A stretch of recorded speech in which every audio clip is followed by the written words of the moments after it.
Selamat pagi teman-teman semua. Selamat datang kembali di dalam acara bincang-bincang bersama SMESCO dan Kemenkop UKM. Ini sudah bincang-bincang memasuki minggu pertama setelah Lebaran. Kami juga mau mengucapkan minal aidin wal faizin, selamat Hari Raya Idul Fitri, dan semoga kemarin bisa menikmati bersama dengan keluarga meskipun mungkin banyak yang pertemuan harus dilakukan dengan virtual. Tapi semoga tidak mengurangi makna dari Idul Fitri untuk teman-teman semua. Pagi ini tema kita adalah membangun experience ekonomi. Seperti teman-teman sudah baca, gitu ya, experience ekonomi adalah sebuah usaha untuk membangun pengalaman, gitu, untuk di produk-produk atau bisnis-bisnis yang kita dirikan. Nanti kita akan belajar lebih banyak lagi mengenai hal tersebut. Kita sudah kedatangan narsum yang sepanjang saya kenal selalu semua produk yang dihasilkan atau usaha yang dibuat itu selalu berbasis dengan pengalaman. Nama saya Valencia Huta Barat, Ellen. Saya saat ini memegang sebagai Head of Future Living di SMESCO dan akan memandu acara ini bersama dengan rekan saya, Avianti Arman, yang adalah Head of Future Craft, biasa dipanggil Mbak Vivi. Saya akan persilahkan Mbak Vivi untuk memperkenalkan narsum kita dan juga memperkenalkan lebih lanjut mengenai bincang-bincang ini. Silakan Mbak Vivi. Oke, selamat pagi rekan-rekan sekalian. Selamat bergabung di acara bincang-bincang dengan SMESCO Future Initiatives. Sebelum mulai acara ini, saya akan membacakan latar belakang dari bincang-bincang ini, kenapa kami mengadakan acara ini untuk rekan-rekan UMKM sekalian. Seperti kita tahu, COVID-19 adalah pukulan besar terhadap dunia pada umumnya dan bisnis UMKM pada khususnya. Tapi membuat kita mempertanyakan hal-hal yang selama ini kita terima begitu saja. Apakah sebetulnya ekonomi yang berlaku saat ini tepat? Atau apakah kita membutuhkan sebuah cara lain untuk memproduksi? Kita masih berada dalam kondisi krisis di mana setiap pelaku dirundung masalah cash flow, perumahan karyawan, terganggunya supply chain, pembatalan order, berkurangnya demand secara drastis, dan sebagainya. Tidak ada yang selamat dari kondisi ini. Tapi harapan tetap harus dijaga, rencana dan strategi tetap harus dibuat agar kita siap untuk kembali bergerak dengan COVID ini. Bagaimana caranya? Bagaimana melihat peluang untuk bertahan? Apakah prinsip-prinsip yang harus dijaga dan dijalankan untuk ekonomi yang berkelanjutan? Juga ekonomi yang kreatif? Tapi terutama apa yang bisa kita pelajari dari peristiwa ini agar lebih siap di masa datang? Kita mungkin belum punya jawabannya hari ini, tapi berbagi pengalaman dan visi dari sesama pelaku industri selalu bisa memberi inspirasi. Hari ini kita akan berbincang-bincang dengan narasumber kita, Pak Paulus Mintarga. Selamat pagi, Pak Paulus. Pak Paulus ini bermukim di Solo. Beliau lulus dari jurusan sipil Universitas 11 Maret dan mendirikan tim 3 yang bergerak di konsultasi interior dan lanskap yang sekarang menjadi bagian dari Rempah Rumah Karya, sebuah ruang kreatif yang mengupayakan sinergi antara desainer, arsitek, akademisi, profesional, dan komunitas di Colomadu, Karanganyar. Pak Paulus Mintarga juga adalah CEO dari Museum Atsiri Indonesia yang akan kita dengar ceritanya pagi ini. Tapi bukan cuma itu.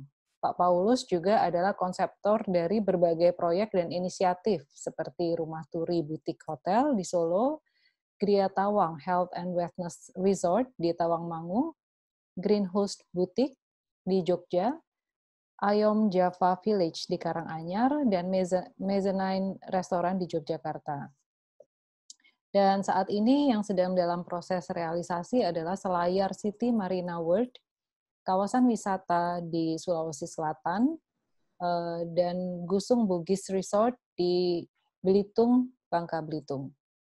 Pak Paulus menjadi Ketua ICCN, Indonesia Creative City Network, periode 2015-2017, sebuah organisasi independen yang bekerja dalam sinergi dengan Quadro Helix, gabungan antara pemerintah, akademisi, bisnis, dan komunitas yang berencana membangun kota menuju kota kreatif, dan saat ini beliau masih aktif sebagai pengawas.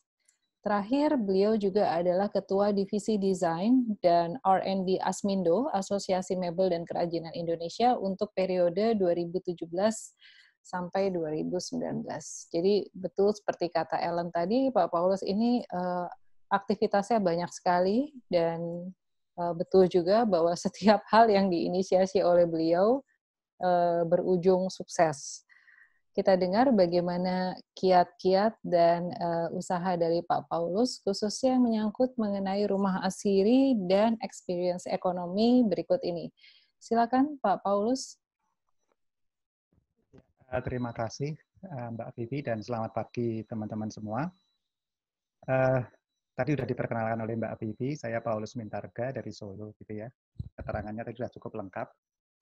Kemudian ini diberi kesempatan untuk sharing berbagi ini. Kemarin sempat Mbak Ellen ini yang yang menghubungi untuk bisa sharing pada pagi hari ini gitu. Kita mau mulai dari ini ya, slide ya. Boleh, Pak. Iya. Oke, saya coba share slide-nya. Ya.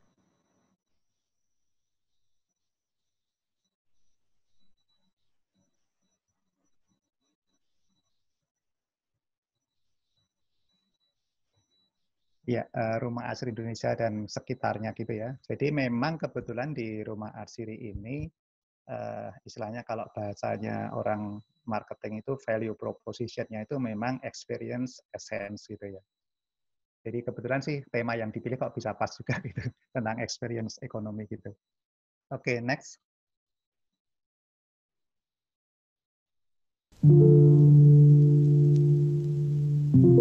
Ya, ini film yang dibuat oleh Natasha gitu ya. Dalam rangka kemarin kita karantina COVID-19.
Ya, terima kasih Mas Rifki.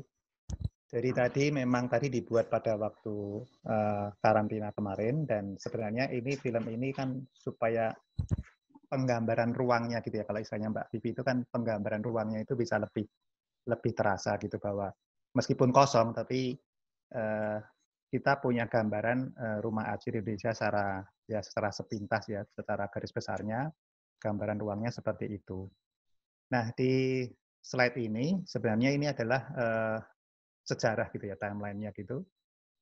Jadi diawali tahun 61 itu mulai awal-awal pembicaraan. Sebenarnya Rumah Arsiri Indonesia ini kan memang dulunya ini adalah satu tempat kerjasama antara pemerintah Indonesia dengan pemerintah Bulgaria gitu. Jadi pembicaraan dan yang lain-lainnya itu diawali 61, 62 kemudian mulai ada ini ya, embassy itu pertama kali, dan 63 direalisasikan kerjasamanya. Kemudian berjalan dibangun terus gitu, tetapi sempat berhenti ketika terjadi pergantian pemerintahan di Indonesia pada waktu tahun 65-66, sempat berhenti, kemudian dijalankan lagi tapi dijalankannya lagi sudah berubah fungsi. Jadi kalau di awal pendiriannya ini sebenarnya kan Rumah Asri Indonesia itu di awalnya itu namanya adalah Pabrik Citronella. Jadi Citronella itu adalah nama Latin gitu ya dari tanaman sereh wangi gitu. Kenapa sereh wangi? Karena memang ada sejarahnya. Jadi singkat cerita, karena Pak Karno ini presiden pertama kita ini kan memang apa ya? Mungkin dia ya boleh dikatakan sebagai orang yang sangat kreatif gitu ya. Dan dia sangat ketika melihat sesuatu itu apa? Memunculkan inspirasi-inspirasi gitu. Jadi ketika beliaunya berkunjung ke Eropa Timur, karena pada waktu awal kemerdekaan Indonesia itu memang negara Eropa Timur itu lebih mensupport kemerdekaan Indonesia. Jadi beliaunya lebih banyak ke Eropa Timur gitu ya. Nah di dalam perjalanan itulah beliaunya mengenal negara Bulgaria yang memang dia secara dunia itu memproduksi minyak essential oil rose gitu ya, rose essential oil. Jadi rose essential oil di dunia ini dipasok oleh Bulgaria itu sampai 80-82% kebutuhan dunia. Jadi memang mereka punya identitas geografis gitu ya, yang memungkinkan sehingga bisa memproduksi istilahnya rose essential oil yang memang rendemen minyaknya itu bagus sekali gitu. Jadi kualitasnya bagus sekali. Kebetulan saya pernah ketemu dengan perjalanan waktu ini ya, akhirnya kita diketemukan oleh teman dari DAI, Dewan Asri Indonesia, pengusaha essential oil dari Bulgaria, dan ketika dia tahu tentang sejarah gedung ini, dia datang ke Indonesia, khusus datang ke Rumah Asri, kita bertemu, dia udah datang ke Indonesia 3 kali sih, memang dia tertarik gitu ya. Dari cerita dia, kenapa Bulgaria sedemikian istimewa dengan rose essential oil, karena ternyata di Bulgaria itu ada satu lembah apa namanya saya lupa gitu ya. Itu di tempat itu tuh setiap hari itu terjadi perubahan 4 musim. Jadi ada hujannya, ada dinginnya, ada panasnya gitu-gitu ya. Jadi rose ini pada ketinggian yang tertentu di atas 1.500 dpl, dia itu kalau istilahnya karena cuaca ekstrim itu membuat seperti kalau manusia keluar antibodinya gitu ya. Seperti kalau kita dikasih antivirus itu kan kemudian ada keluar antibodinya gitu. Sama. Mawar ini untuk bertahan dia mengeluarkan banyak minyak gitu. Nah, inilah yang menyebabkan kenapa dari Bulgaria ini rendemennya tertinggi dan dalam tadi kata kualitasnya terbaik gitu ya untuk rose itu. Jadi dia tidak bisa disaingi karena punya keunggulan geografis gitu dari Bulgaria. Nah, singkat cerita, kenapa dipilih citronella gitu ya? Jadi ternyata di dalam research-nya tadi, citronella itu di dalam turunannya ada citronellol gitu ya. Itu bisa menjadi komponen substitusi untuk rose essential oil. Jadi ketika citronella diproduksi di Indonesia, karena ini kerjasama antar negara gitu ya, ada pinjaman dari Bulgaria juga. Jadi salah satu skemanya pengembalian pinjaman itu adalah dengan Indonesia memasok atau mengirim citronella oil ini ke Bulgaria. Karena nanti di sana akan diambil citronellanya, kemudian dia bisa dijadikan sebagai rose synthetic gitu ya, rose synthetic oil gitu. Ini singkat cerita kenapa Bulgaria dan kenapa citronella gitu. Nah, tetapi pada waktu terjadi pergantian pemerintahan, rupanya inisiatif untuk meneruskan pabrik citronella ini yang pada waktu itu memang dibuat menjadi yang terbesar di Asia sebenarnya pabrik citronella ini. Itu tidak dilanjutkan ya untuk proses produksi, tetapi pabrik citronella ini dirubah menjadi R&D, bagian research gitu. Yang tentunya memang menjadi tidak cocok lagi gitu ya. Karena kalau kebetulan Mbak Vivi sama Mbak Ellen sudah pernah juga ke situ ya. Di museum itu kan ada bagian boiler yang sedemikian besar. Kemudian ada tempat ketel-ketel yang besar sekali, satu ketel itu bisa 5.000 kilo ya. Jadi ada 9 ketel. Jadi itu kapasitas produksi yang besar sekali. Ketika dia besar sekali dengan energi yang besar sekali, dengan infrastruktur atau peralatan yang memang untuk mensupport produksi besar, kemudian dirubah menjadi R&D, research yang hanya butuh mungkin hanya bukan lagi ton gitu ya, tapi hanya kg paling gitu ya, kilo gitu ya. Jadi sudah nggak efisien. Nah, barangkali inilah yang akhirnya menyebabkan tahun 86 ini dilepas gitu ya, dilelang ke publik gitu, dan tahun 86 itu jatuh ke tangan swasta gitu ya. Itu ada PT Intan Purnama Sejati. Ya, ya ini dari Jakarta juga lah, mungkin masih apa ya, orang-orang yang memang terbiasa berkecimpung dengan pemerintah gitu. Nah, kemudian diupayakan untuk berjalan lagi industrinya gitu ya. Sempat ada titik terang atau berhasil ketika itu sempat bekerjasama dengan orang Perancis itu menyuling minyak matsoi. Jadi matsoi ini bahan bakunya dari Papua gitu ya. Tetapi pada saat tertentu mengalami kesulitan. Jadi matsoi itu tidak boleh lagi keluar dari Papua atau gimana gitu. Dia mengalami kesulitan sehingga susah untuk survive gitu, sehingga sempat berganti menjadi pabrik sumpit bambu gitu. Yang terakhir tuh karena mungkin udah desperate gitu ya, sempat gedungnya ditutup dijadikan sarang burung walet gitu. Tapi rupanya itu juga nggak berhasil gitu. Sementara berproses itu yang ownernya ini mungkin sudah berganti generasi dan ini waris ini jatuh ke anak yang paling kecil gitu yang memang mungkin tidak mengenal sejarah atau tidak tahu tentang tempat ini dan mungkin juga sudah desperate gitu dikembangkan udah nggak bisa, akhirnya dilepas gitu. Nah, tahun 2015 akhir itulah diakuisisi oleh PT Rumah Asri Indonesia gitu. Ini adalah sejarah dari Rumah Asri Indonesia. Dan dari sana mulailah kebetulan saya sebagai ini ya yang merancang gitu. Sehingga kami mencoba untuk menggali dari sisi sejarah, dari sisi produk dan industrinya, jadi melakukan research gitu ya. Ini sebetulnya apa sih, tempat ini apa, sejarahnya bagaimana, dan seterusnya gitu.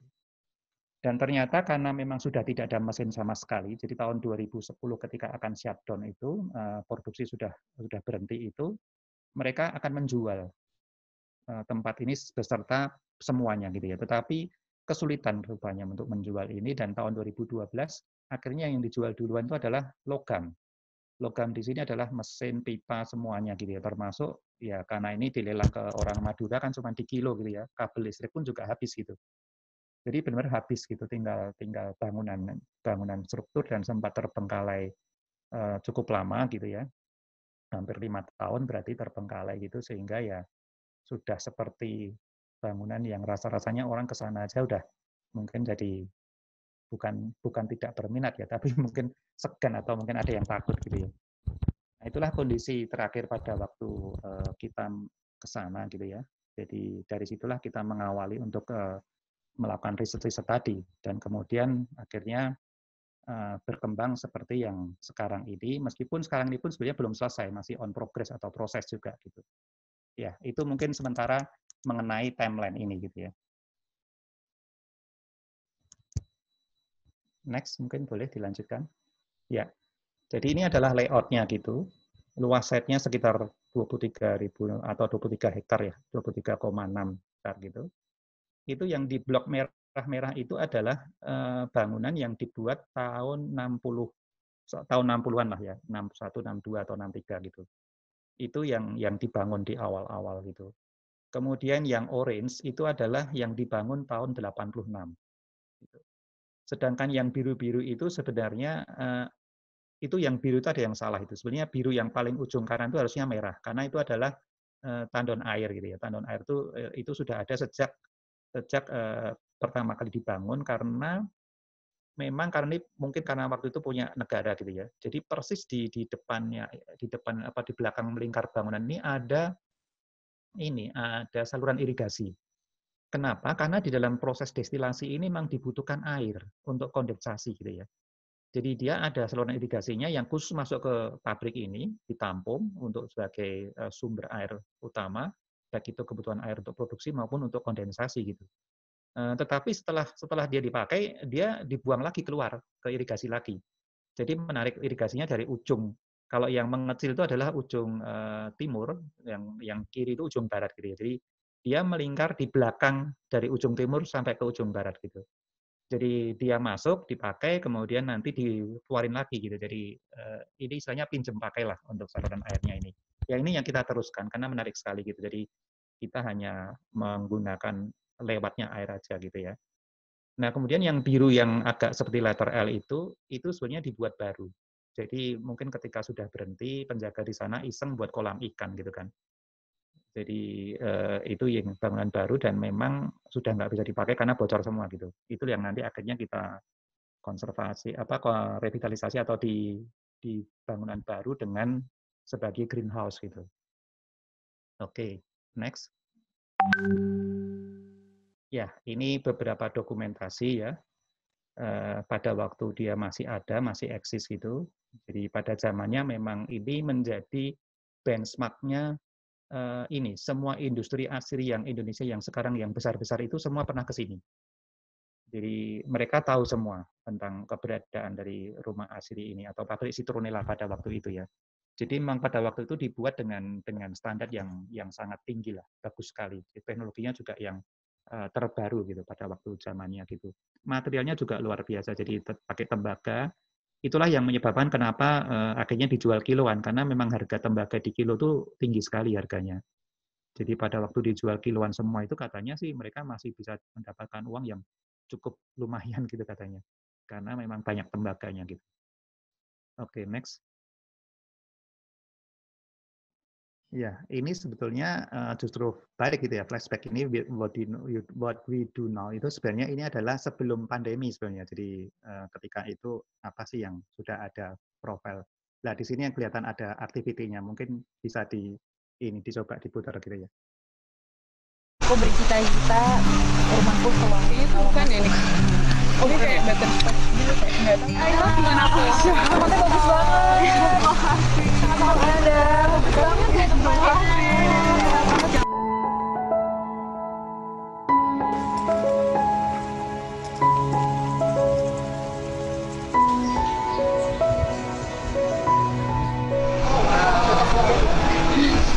Kalau lavender asli itu yang diolah adalah bagian minyak, tapi di Indonesia karena budayanya nggak bisa. Minyaknya sering buat ada sama-sama.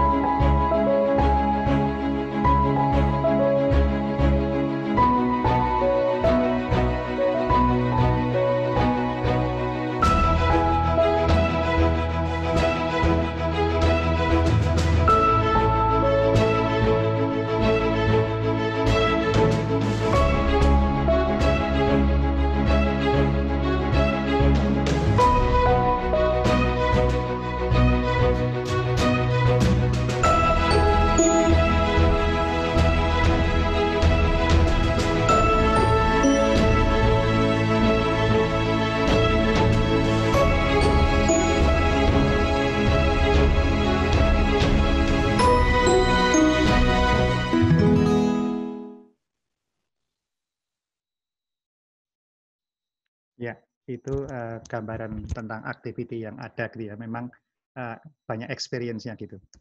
Jadi idenya adalah bahwa ketika kita melakukan research ini, ada satu hal yang menjadi perhatian, bahwa sebenarnya kalau kita apa ya, terus terang kita terkagum dengan founding father kita lah ya Pak Karno gitu.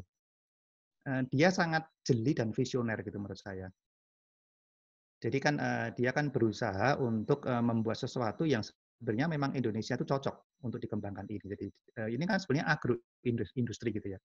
Jadi industri yang berbasis pada pertanian maupun perkebunan gitu.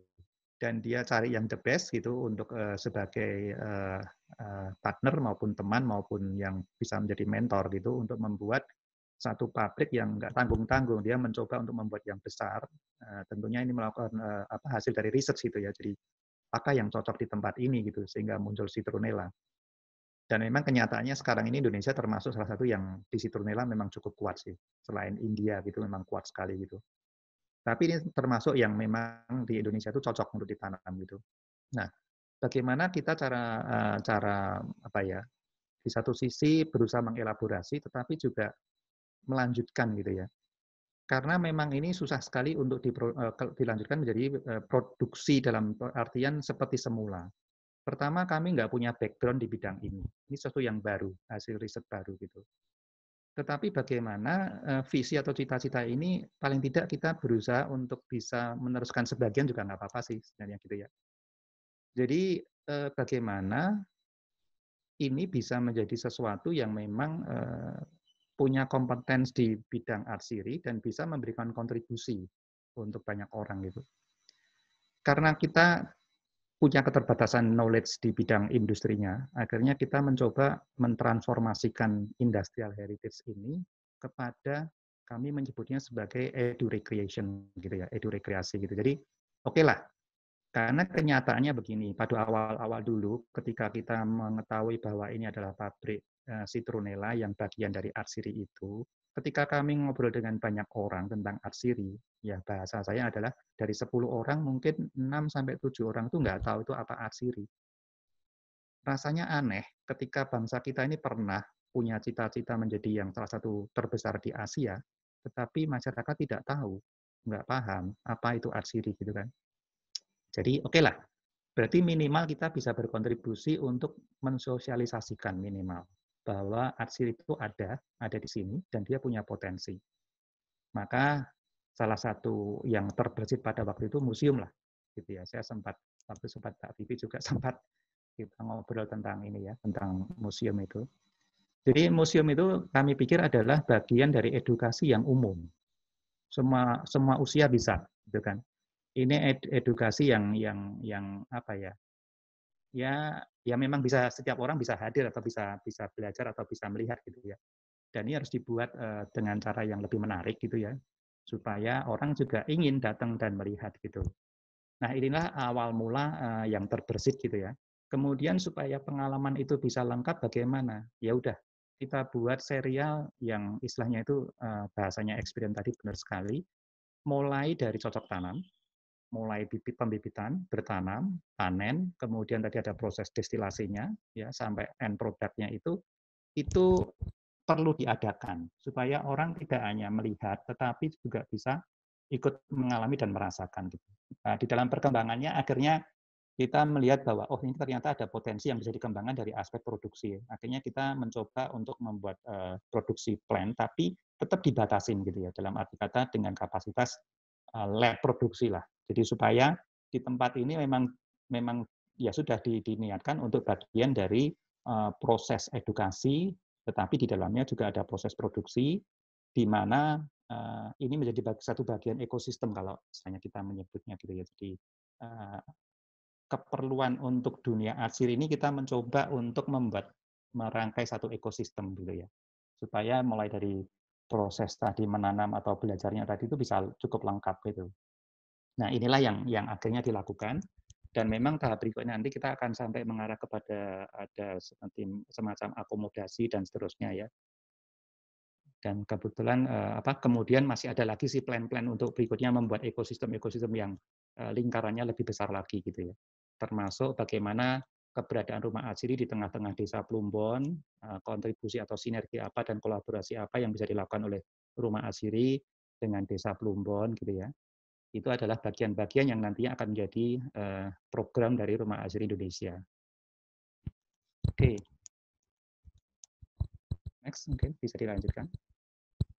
Nah, ini adalah salah satu, jadi pada waktu 17 Agustus yang lalu, tepatnya begini, pada waktu kami melakukan survei dan riset ketika melakukan riset tentang bangunan itu sendiri, sejarah bangunan itu, kemudian kami melakukan riset lingkungan, atau di sekitar desa ini ada apa dan sebagainya gitu, kami mengidentifikasi atau menemukan ada 13 UMKM atau 13 ini usaha desa gitu ya, yang mereka itu berbasisnya itu memang membuat makanan-makanan gini ya.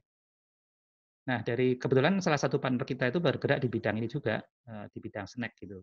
Nah, akhirnya kami berpikir bahwa ini bisa menjadi kolaborasi dengan Rumah Arsiri, dari Rumah Arsiri melakukan pendampingan ke 13 UMKM ini, karena kebetulan 13 ini ketika ditinjau oleh teman saya itu memang cara memproduksinya itu masih, istilahnya kalau standar mutu atau standar kesehatan itu masih perlu ditingkatkan gitu. Sehingga 13-nya ini kita vokasi, dilatih sedemikian rupa, dan kemudian diajukan untuk dapat apply izin industri rumah tangga ya, PIRT itu, dan bersyukur bahwa lolos semua gitu ya, lulus semua 13-nya. Bahkan mereka tuh sebenarnya etos kerjanya luar biasa sih, tinggi sekali gitu ya. Bahkan ada yang salah satunya itu yang menanam dan memproduksi buah tin ya, buah ara.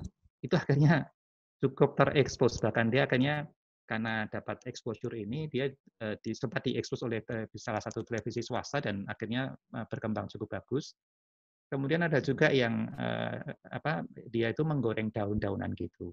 Nah, ini juga akhirnya kita develop juga kalau memang dia bisa mengembangkan produknya diversifikasi dengan produk daun yang berbasis atsiri, makanya kami akan menyiapkan untuk platform marketnya gitu ya. Dan sampai sekarang berjalan dengan bagus dan akhirnya dia menjadi salah satu UMKM unggulan kabupaten. Jadi kalau ada pameran kabupaten itu pasti dia dapat itu. Produknya pasti akan menjadi yang akan diikutkan untuk pameran gitu. Nah, pada waktu Agustus tahun 2019 berarti ya, akhirnya kami berpikir sudah saatnya ada satu acara event gitu ya. Jadi selama bulan Agustus itu kami membuat istilahnya local champion gitu ya. Jadi kita buatkan gerai atau semacam marketing platform di rumah atsiri, di plasanya, di tengah-tengahnya gitu. Jadi mereka ada di situ, mereka bisa jualan, mereka bisa ngomong langsung dengan orang yang datang dan konsumen. Ya istilahnya exposure untuk marketnya lah gitu ya. Nah inilah yang program ini yang kami namakan sebagai local champion gitu. Jadi bahwa ini adalah benar-benar dari lokal dan mereka itu mau berusaha dengan sungguh-sungguh untuk menjadi lebih baik gitu ya. Dan ini pantas untuk diapresiasi gitu. Oke, itu yang sudah dilakukan gitu. Ini mau lanjut terus atau ada ini? Silakan Pak, dilanjutkan saja karena sepertinya kan juga sudah mau selesai ya untuk slide-nya. Oke. Ya, ini adalah slide tadi. Jadi kalau tadi di awal-awal tadi kita risetnya itu kan sebenarnya tidak hanya riset di tempatnya pabrik citronella, tetapi lingkungan sekitar kan kita juga melakukan riset gitu ya. Nah kebetulan di belakang kita ini adalah kas desa yang memang dikelola oleh Pak Lurah. Akhirnya kita kerjasamakan atau kita pinjam gitu untuk menanam tanaman-tanaman atsiri yang diproduksi di produksi lab produksinya rumah atsiri gitu. Jadi disitulah proses menanam, panen, kemudian destilasi disuling gitu ya dari tanaman-tanaman yang ditanam di situ. Sebelum nantinya kalau memang ini akan dikembangkan lebih lanjut lagi, ini bisa diperluas lagi ke daerah-daerah sekitar dan tentunya dengan basis dengan unit produksi yang lebih besar lagi gitu. Nah, kemudian di ujung kanan itu sebenarnya masih bagian dari kas desa gitu ya. Dan itu kepotong di tengah-tengahnya itu di antara rumah asli dengan pinggir jalan raya itu yang hijau muda itu ya. Itu ada lapangan sepak bola, itu menjadi kebanggaan Pak Lurah ini. Jadi katanya ini lapangan sepak bola yang terbaik di Jawa Tengah mungkin itu untuk kalau dari sisi desa gitu. Karena emang rumputnya dipelihara dengan sangat bagus gitu. Nah, di sebelahnya tadi yang hijau muda itu dia berada di tepi jalan. Nah, ini bagian dari kas desa yang kita minta izin supaya ini bisa dibuat semacam rest area, tapi sekaligus adalah untuk hub ya, untuk hub transportasi hub gitu. Jadi dia akan menjadi satu platform yang menarik gitu ya. Di situ dia nanti akan menjadi marketplace-nya potensi-potensi yang ada di Desa Plumbon dan sekitarnya. Waktu itu memang kami dibantu oleh teman dari UII, Mas Aji, yang memetakan potensi Desa Plumbon dan sekitarnya gitu. Jadi mulai dari aspek pertaniannya, dari banyaklah termasuk dari produk-produk UMKM-nya gitu ya. Jadi ini pemikirannya itu ke depan akan dijadikan sebagai marketing platform, kemudian juga sebagai tempat untuk parkir, rest area, kemudian ada tourist information. Jadi kita akan meng-create program-program wisata desa gitu ya. Jadi wisata ke desa gitu, bukan desa wisata nanti kita kena platform yang harus ini, harus itu gitu ya. Tapi ini biarkan apa yang ada di desa itu yang jadi bagian dari pengembangan wisatanya gitu. Jadi akhirnya dari riset itu, dari temuan-temuan itu kita membuat tracking pattern gitu ya. Kalau secara luas kan ada travel pattern gitu. Jadi kita karena hanya di desa kita membuatnya adalah tracking pattern gitu. Jadi orang jalan-jalan bisa menikmati, oh ini sawahnya bagus sekali gitu ya. Ada kampung yang bagus dan bersih, asri, enak gitu ya. Kemudian ada tepi sungai yang menarik gitu-gitu. termasuk tempat-tempat produsen dari UMKM gitu. Itu dikemas menjadi pattern untuk tracking gitu ya, pattern trackingnya gitu. Dan di sini juga akan menjadi bagian dari halte bus bisa ada di situ, kemudian juga transportasi secara hub itu dalam arti kata di kawasan. Jadi kita berpikir bahwa sebaiknya ada satu sistem transportasi yang menghubungkan titik-titik yang ada di Tawangmangu dan sekitarnya ini supaya tidak semua orang menuju titik wisata itu harus menggunakan mobil pribadi gitu ya. Tapi sebenarnya ada satu sistem transportasi yang komuter gitu sehingga orang cukup di titik-titik di hub-hub ini bisa di dalam satu kawasan itu ada berapa hub nanti bisa disepakati karena pemerintah kabupaten sendiri Karanganyar sudah membuat terminal wisata gitu. Meskipun sampai sekarang belum berfungsi sebagai terminal wisata, tapi lebih banyak dipakai untuk jualan warung gitu tanpa ada transportasinya gitu. Tapi kami berpikir bahwa sebenarnya ide itu bagus dan itu masih bisa untuk direvitalisasi gitu ya. Karena menariknya begini, menuju ke tempat ini kalau kota terdekat adalah Solo. Di Solo itu sistem transportasinya sudah cukup lengkap lah, bandara ada. Apalagi bandara ini sudah dihubungkan dengan Skybridge langsung ke terminal utama Tirtonadi. Bukan dengan itu, tapi dengan kereta api. Ya, sudah ada stasiun. Jadi di bandara sudah ada stasiun. Dari stasiun ini bisa menuju ke stasiun balapan. Jadi ada semacam kereta api ini ya, yang jarak pendek itu. Dari stasiun balapan ada Skybridge bisa menuju ke terminal induk. Dari terminal induk kita bisa naik bus sampai ke Karanganyar Tawangmangu melewati tempat ini. Jadi melewati tempat ini dan sebelum melewati tempat ini melewati terminal wisata Karangpandan gitu. Jadi sebenarnya untuk aksesibilitasnya, karena salah satu persyaratan itu adalah aksesibilitas gitu ya. Ini kan menarik sekali untuk bisa diterapkan gitu.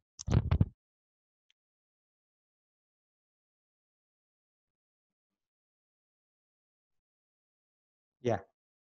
Nah, ini adalah harapannya dengan adanya rumah atsiri gitu ya.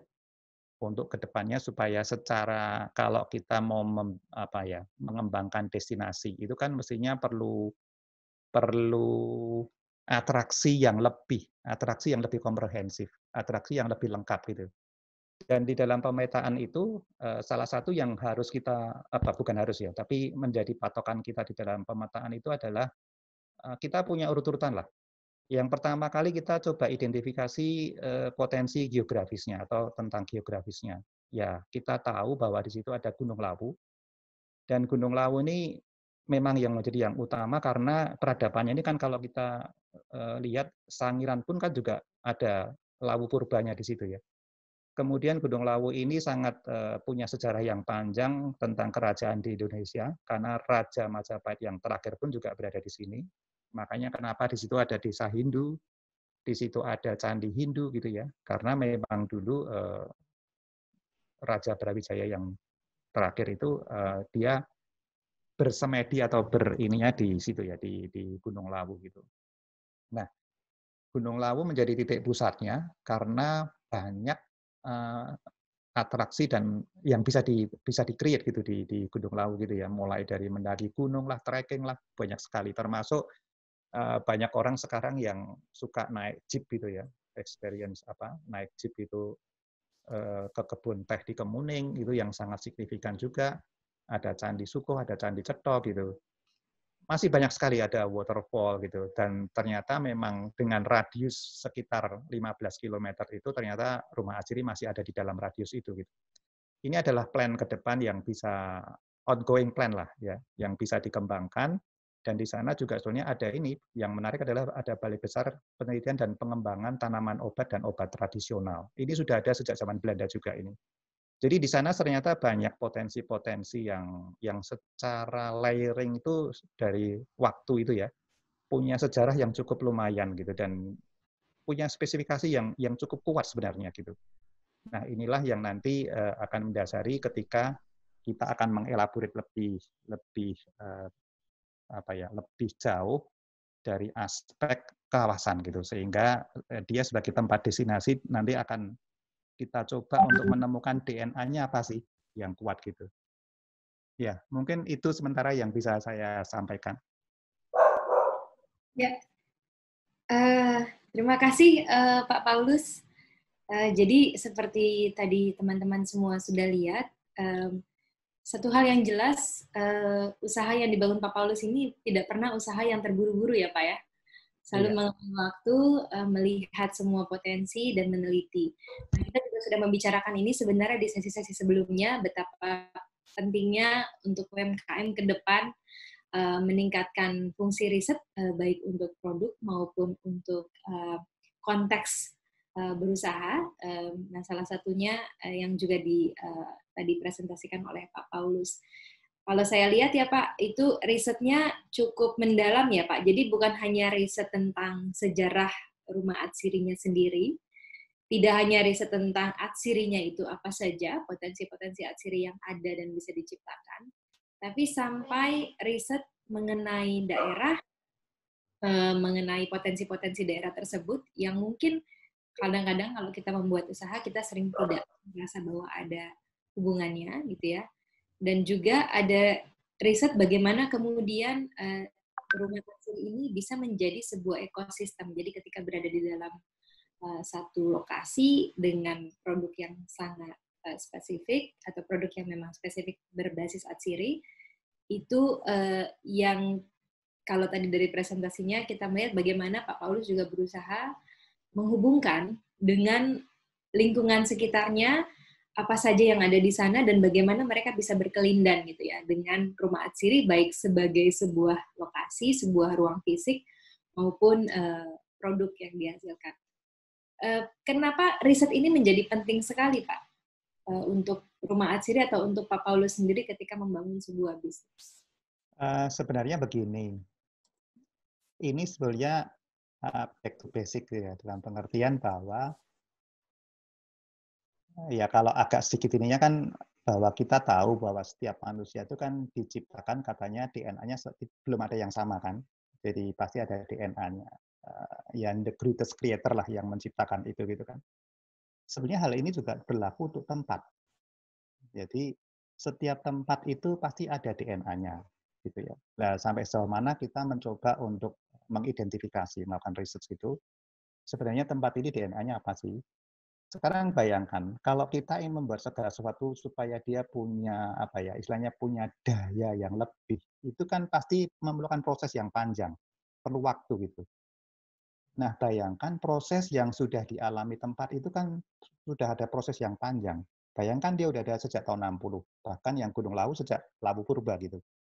Jadi kalau kita mencoba mengidentifikasi, kemudian mencoba melihat dari sisi peluang atau potensi, kemudian melanjutkan itu, sebenarnya kita sudah terbantu banyak sekali. Jadi nggak ada alasan untuk tidak melakukan itu. Jadi kita melakukan research, mengenali, mengidentifikasi potensi tempat itu, sebenarnya kita tuh dibantu atau terbantu banyak sekali gitu ya. Ini sebenarnya menurut saya adalah hal yang sangat basic menurut saya ya. Setiap orang akan melihat misalnya kalau modal itu adalah modal apa? Modal geografisnya, modal alamnya, modal dari peradaban atau budayanya, apa sih yang bisa dikolaborasikan atau disinergikan sehingga itu menjadi satu kekuatan yang memang menjadi sesuatu yang lebih gitu ya. Nah, kita mungkin hanya melanjutkan 1-2 tahun atau 3 tahun gitu ya, tapi sebenarnya di balik itu kan ada sekian puluh atau mungkin ratus tahun yang sebenarnya menjadi bagian di dalamnya gitu. Ya, ya. Ini banyak sekali ya teman-teman kelindannya antara produk fisik gitu ya, lalu kemudian aktivasi ruang, lalu ada edukasi, ada pariwisata juga. Jadi sebenarnya dalam satu konsep rumah atsiri ini banyak sekali hal yang bisa dilakukan. Nah, silakan teman-teman, tadi sudah diketik oleh Mbak Vivi, kalau mau bertanya, silakan diketik saja di kolom chat, nanti akan kami bacakan. Ini kesempatan yang sangat baik sekali karena agak susah menangkap Pak Paulus dalam sebuah forum, jadi harap digunakan kesempatan ini dengan sebaik-baiknya. Silakan Mbak Vivi. Saya mau tanya, sebelum ada pertanyaan lebih lanjut dari teman-teman, saya mau tanya hal yang sifatnya pragmatis, Pak Paulus. Tadi dari penjelasan Pak Paulus sudah cukup jelas bahwa untuk menyusun satu ekosistem bisnis yang berkelanjutan, juga memiliki faedah untuk lingkungan dan masyarakat sekitar, itu perlu riset gitu ya. Tapi untuk membuat satu riset yang menyeluruh, itu bagaimana mengawalinya, Pak? Gitu kan, Pak Paulus nggak bisa kerja sendiri gitu ya. Nah, bagaimana mengawalinya? Dan terutama apabila kita tidak punya modal yang cukup nih, Pak, pihak mana saja yang bisa diajak kerjasama? Dan tentunya ini kembali ke pengalaman Rumah Atsiri ya, pihak mana saja yang bisa diajak kerjasama, kemudian lembaga-lembaga atau komunitas-komunitas yang juga bisa berkontribusi terhadap pekerjaan riset supaya pada akhirnya cerita untuk menyusun ekosistem ekonomi secara keseluruhan itu bisa terlaksana. Ya, sebenarnya ini memang begini, Mbak Vivi. Setiap orang ini kan pasti ada perjalanan hidup kan. Dia pasti punya lingkungan, dia punya network gitu ya. Seperti saya jadi kenal sama Mbak Vivi, sama Mbak Ellen gitu ya. Nah ya kita berusaha dengan apa yang ada di network kita kan, kita yang kita kenal gitu. Jadi ini memang bertahap. Ketika kita network-nya atau ruang ininya masih di layer yang mana bahasanya gitu ya. Nggak apa-apa. Segala sesuatu kan harus dimulai dengan di mana titik kita berada. Jadi kalau saya hanya kenalnya orang Solo, ya saya akan berusaha mencoba menurut saya yang terbaik di Solo siapa sih atau apa sih gitu ya. Terus kan ini kan akan layering lah. Kalau ini kita lakukan terus-menerus dengan konsisten, disiplin, dan sungguh-sungguh, itu kan akhirnya membentuk portofolio.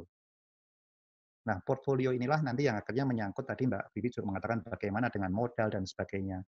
Sebenarnya kan di dalam perjalanan kita ini kan mesti kepercayaan kan akhirnya. Kepercayaan ini kan dari portfolio, dari rekam jejak gitu. Nah, inilah proses yang memang harus dilalui. Jadi memang kita nggak bisa, istilahnya apa ya, kalau bahasa Jawanya nggak bisa maido ya, nggak bisa, ya masing-masing orang ada ini sendiri-sendiri gitu kan. Tapi saya yakin pasti akan berhasil. Masalah tingkat keberhasilannya kan di layar mana gitu loh. Itu kan gifted ya, jadi kita nggak bisa minta dan nggak bisa protes gitu kan. Jadi ya sudah, itu diterima bagian dari apa yang sudah kita lakukan, ya kita syukuri apa yang sudah kita dapatkan. Yang jelas itu sudah kita lakukan dengan semaksimal mungkin gitu ya, seoptimal mungkin, seefektif mungkin lah gitu. Mungkin diawalnya dari niatan itu sih Mbak Vivi. Oke, mungkin sedikit meneruskan pertanyaan yang tadi lagi ya Pak ya.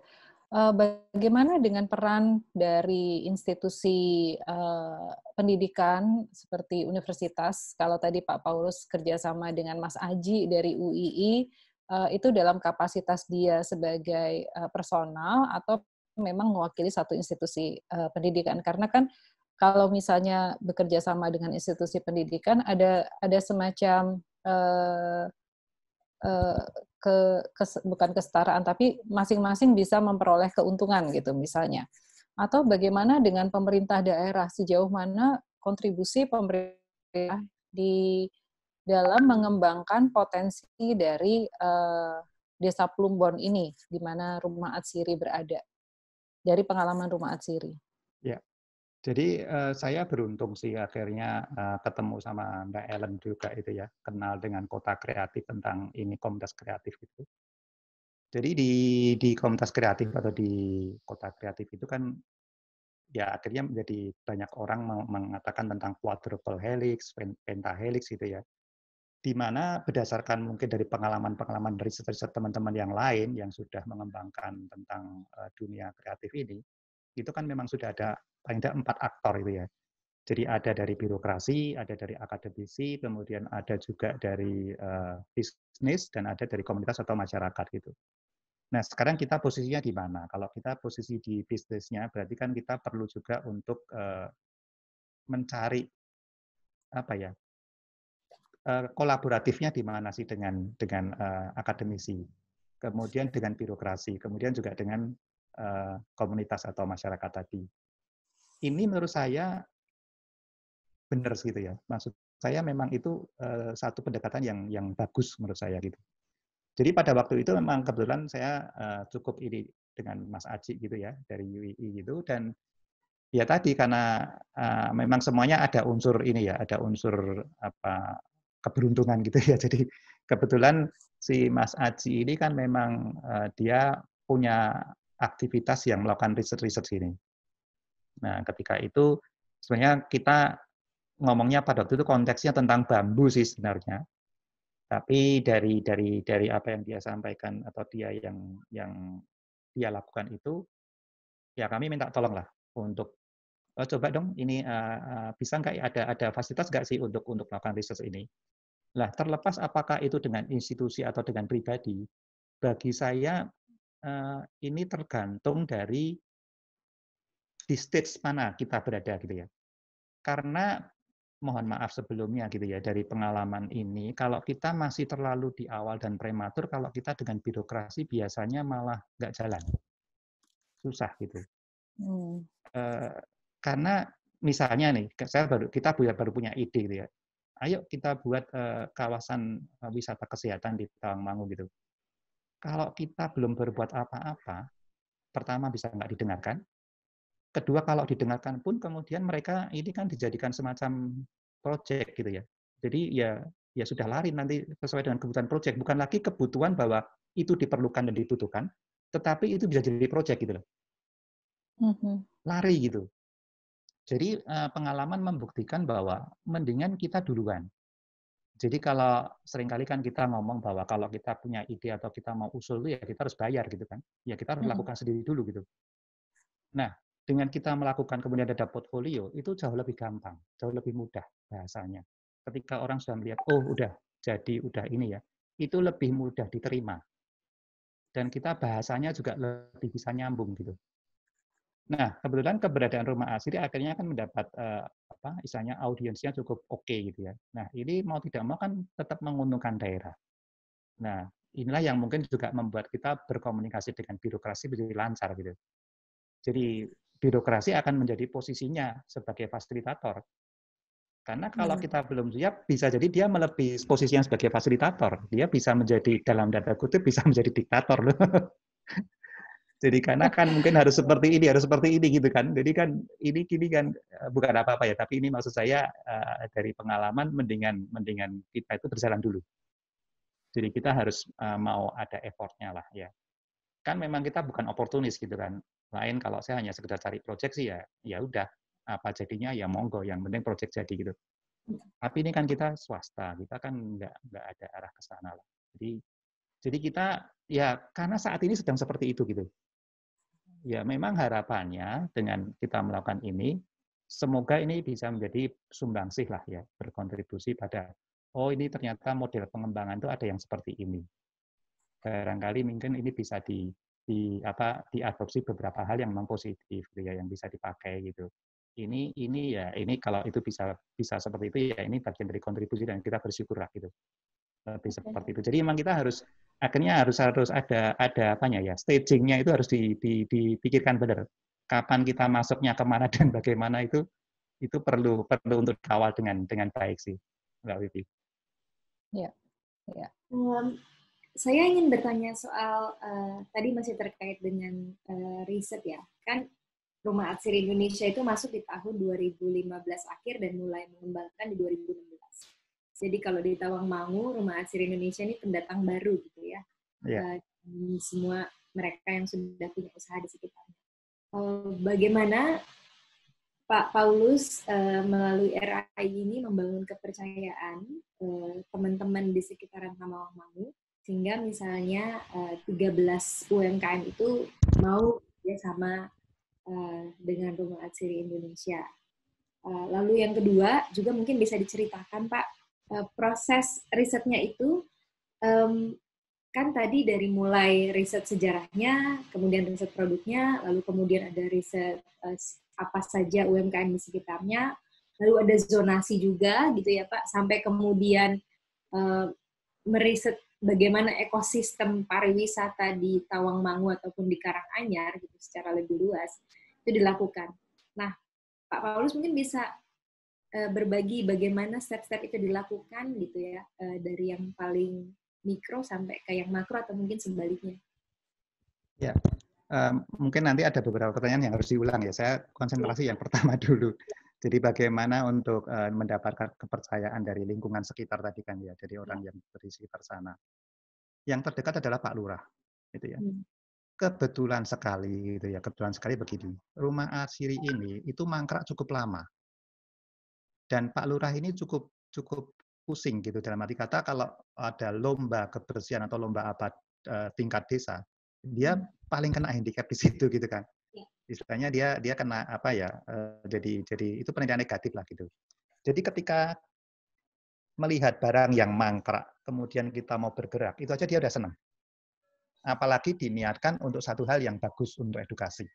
Kalau Pak Lurah kan sebenarnya Pak Lurahnya ini baik bahkan sih. Dia ngomong yang penting untuk kampung saya, warga saya bagus, banyak orang bisa ikut bekerja, dia udah senang. Dia akan bantu habis-habisan gitu. Dan itu terbukti. Jadi dia konsekuen dengan itunya. Nah, itu awal mula gitu. Mungkin Mbak Vivi waktu itu ada kali ya. Jadi ketika Mas Aji melakukan riset di situ, ketika kita ingin membuat semacam wisata di desa itu, Pak Lurah sempat pesimis. Di tempat kita kan nggak punya Grojogan Sewu, di tempat kita nggak ada apa-apa, gimana bisa menjadi wisata desa ada di tempat kita gitu. Tapi ketika hasil pemetaan itu jadi, kemudian kita presentasikan ke Pak Lurah, dia tuh langsung menjadi sangat optimis dan dia mengatakan bahwa sekarang aku tahu, maksudnya bahwa ini bisa gitu. Jadi ini menarik gitu ya. Jadi kita mulai dari hal yang memang yang sederhana yang bisa kita lakukan, yang penting kan niat baik gitu ya. Disampaikan secara bertahap. Apalagi ketika kita melakukan pembinaan PIRT itu kan kita belum apa-apa loh. Kita belum menjamah tempat itu, kita udah bergerak itu untuk apa vokasinya gitu. Jadi ini kan nggak bisa dinafikan gitu ya. Kecuali memang ada special case kita nggak tahu ya. Kadang kan saya juga pernah mengalami ada satu tempat itu dia nggak mau tahu lah. Kamu mau berbuat baik apapun pokoknya no gitu kan. Jadi ini biasanya lebih ke sentimen gitu ya. Itu ada juga sih. Memang ini nggak bisa dipaksakan, gitu kan. Ya kalau di situ bisa tumbuh, ya tumbuhlah. Kalau nggak bisa, wong kita juga bukan yang maha kuasa, jadi ya sudah, kita harus mengalah juga, gitu kan. Nah ini kebetulan kan tempatnya, kalau misalnya ada bibit, tempatnya cocok, gitu kan, jadi tumbuh, gitu kan. Ini organik sih menurut saya, jadi upaya organik gitu. Nah ini awal mula gitu. Jadi ketika itu jadi, akhirnya kemudian Pak Lurah ini memang sangat bertanggung jawab gitu. Ketika perizinan di kabupaten pun kan dia selalu teriak-teriak bahwa ini harus dibantu lah sebagainya, dan dia selalu teriak bahwa saya tidak pernah minta uang sepeser pun gitu kan untuk membantu ini. Nah orang yang di kabupaten kalau Pak Lurahnya yang maju kan bingung juga kalau Pak Lurah banyak teriak seperti itu gitu kan. Jadi ya akhirnya kan jadi orang tahu, dikenal, birokrasi juga jadi tahu dan kenal gitu ya. Termasuk kemarin ketika saya harus audiensi yang untuk pengembangan Priok Tawang, ketika saya maju ke DPU, karena menurut mereka itu nggak bisa dikembangkan gitu. Dan akhirnya mereka terima kita, dia mengatakan bahwa karena track record kamu dan apa yang kamu kerjakan itu selalu peduli lingkungan gitu ya. Jadi akhirnya mau ngobrol gitu ya. Jadi dengan berbagai ininya, oke, ini bisa kamu lakukan, oke, ini bisa kamu lakukan gitu. Jadi memang itu harus dibangun sih, akhirnya harus bertahap gitu ya. Meskipun itu bukan jaminan ya, sekali lagi bahwa tetap ada daerah atau orang-orang tertentu yang memang apapun nggak bisa itu juga ada. Tetapi itu kan sudah di luar kita gitu. Jadi apa yang menjadi bagian kita ya kita lakukan sebisa mungkin. Kalau itu berhasil ya istilahnya bersyukur. Kalau belum berhasil ya kita cari atau berusaha yang berikutnya gitu. Kira-kira itu tadi yang pertanyaan pertama, Ellen. Yang berikutnya apa tadi ya, Mbak Ellen? Yang berikutnya adalah kan ada sekian banyak riset yang dilakukan yang menjadi bagian dari rencana pengembangan rumah atsiri. Jadi dari mulai sejarahnya, produknya, lalu kemudian ke lingkungan sekitarnya, sampai kemudian bahkan riset zonasi, sehingga tahu apa saja ada yang tidak hanya di Tawangmangu, tapi mungkin juga di Karanganyar, gitu ya Pak. Sampai tadi ada koneksi transportasi dan lain-lain. Nah mungkin Pak Paulus bisa berbagi langkah-langkahnya, bagaimana melakukannya, menentukan milestones-nya, gitu. Ya, sebenarnya ini kan juga dari tadi ya, berkaitan dengan upaya kalau kita membuat sesuatu dan ingin bahwa sesuatu ini bisa optimal dan berhasil, pasti kan kita akan mencari upaya, mencari tahu, belajar, riset, dan sebagainya tadi. Seperti, oh kalau kita ingin mengembangkan destinasi, ternyata memang itu ada unsur-unsur atraksinya, aksesibilitasnya, gitu-gitu kan ya. Kemudian nanti amenitasnya, gitu-gitu. Untuk mencapai itu bagaimana? Lewat siapa? Gitu kan. Ini terus sih akhirnya merambat gitu ya, dari yang ini menjadi itu gitu-gitu, dan ya kita sendiri kan juga berusaha belajar gitu ya. Untuk apa yang kita belum tahu ya kita cari tahu, kalau ada teman yang lebih tahu ya kita minta tolong teman, termasuk minta tolong Mbak Ellen, Mbak Vivi gitu kan. Jadi kita akan berusaha terus sih. Intinya sih kalau menurut saya sih yang dari pengalaman seperti itu sih. Jadi berdasarkan pengalaman itu, dan kalau kita mau mencari referensi, ya, ada benchmark, dan itu membantu banyak. Kalau kita punya referensi dan benchmark itu membantu banyak. Itu akan apa ya? Soalnya kita punya guidance yang lebih jelas gitu loh. Nah, termasuk dari situ nanti kita bisa untuk diajak bersinergi maupun berkolaborasi gitu. Ya, ini sudah ada pertanyaan Pak dari peserta yang kalau saya baca sebetulnya pertanyaannya saling terkait satu dengan yang lain dan sifatnya mungkin lebih pragmatis gitu Pak. Udah langsung meminta resep sukses nih Pak. Kalau boleh dikatakan demikian ya. Ini dari Dani Hermawan dan dari Ruby Rusli. Ini dua-duanya teman saya nih Pak, arsitek. Oh. Oke, saya bacakan pertanyaannya. Kalau dari Dani, aspek mana yang harus mengawali inisiasi seperti ekosistem yang dilakukan oleh Rumah Atsiri? Pegiat atau talent, investor, tempat atau aktivitas ekonomi existing? Itu mana yang lebih dulu? Dan kemudian yang dari Ruby Rusli, dalam menemukan DNA tempat ini, kita membutuhkan perencanaan dan pemodalan. Boleh dijelaskan sedikit schedule atau step-step pembangunan dan permodalannya? Apa yang dibangun lebih dulu dan mengapa? Apa step yang dibangun kemudian? Dan revenue stream-nya setiap step bagaimana? Demikian juga dengan perhitungan break-even point-nya berapa lama? Terima kasih. Oke, satu-satu ya. Dari yang untuk Mas Dani dulu. Aspek mana yang harus mengawali pegiat, talent, atau yang lainnya gitu ya. Jadi gini, sebenarnya ini kan ya dari pengalaman, kalau kita itu ini perumpamaan saja. Kalau kita dulu di matematika itu kan membuat soal gitu ya. Kadang-kadang dosen atau guru ngasih soal itu kan dia bisa kasih apa clue-nya itu di tengah-tengah, bisa di depan, bisa di belakang gitu kan. Kalau clue-nya di tengah ya kita harus nanti mengurai ke depan dan ke belakang. Biasanya itu kalau dulu pelajaran trigonometri di SMA gitu ya, pembuktian rumus itu. Jadi kan kadang-kadang kita harus tergantung clue-nya di mana. Jadi tidak harus ada rumus yang pasti harus kita mulai dari depan atau dari belakang atau dari tengah. Tetapi di mana kita bisa. Jadi kita di mana kita bisa memulai gitu ya. Jadi satu contoh, kemarin sebenarnya kan saya juga Mas Handoko itu kan kita tahu ya yang M-Block itu. Ketika saya sempat diminta untuk sama Mas Handoko itu menarik gitu, dalam arti kata dia ngomong, saya nggak tahu dia yang ngomong gitu bahwa Atsir itu placemaking ya. Atsir itu placemaking dia bilang gitu. Saya juga nggak tahu placemaking itu apa sih Mas Handoko, yang kemudian saya dikasih beberapa definisi tentang placemaking itu, mencoba membaca dan mengira-ira gitu. Kemudian saya mencoba memprofil gitu. M-Block bagaimana dan tempat kita seperti apa. Nah, tadi yang disampaikan oleh Mas Dadi tentang pegiat dan talent itu sebenarnya itu yang M-Block lakukan. Mereka punya aset talent-nya kuat sekali gitu. Jadi mereka justru itu menjadi aset utama, talent gitu ya. Tetapi kalau yang kami lakukan sejauh ini, ternyata kami selalu mengawali dengan tadi, riset DNA. Jadi kita lebih kepada tempatnya. Misalnya saya kemarin agak berandai-andai, kalau saya misalnya waktu itu ketemu dengan propertinya di tempatnya M-Block, kira-kira apa yang saya lakukan ya? Mungkin saya akan larinya ke Peruri. Saya akan risetnya tentang sejarah tempat itu. Bahwa, oh ini tempat ini ada punyanya penerangan, punya ini. Mungkin akan create konten di sana gitu ya. Jadi ini nggak ada yang salah. Karena tadi masing-masing orang ada DNA-nya. Jadi ya sudah, kita lakukan sesuai dengan DNA kita. Jadi pengenalan terhadap kita sendiri itu penting juga gitu ya. Jadi kita sebenarnya lebih berada di mana atau punya strength point-nya di mana gitu kan. Jadi ya kita lakukan di situlah. Kita mulai dari sana. Jadi ini bisa dari talent-nya, oke, kalau memang ada talent-nya. Tetapi kalau yang kami lakukan dan yang kami lihat potensinya sebenarnya lebih kepada tempatnya sih.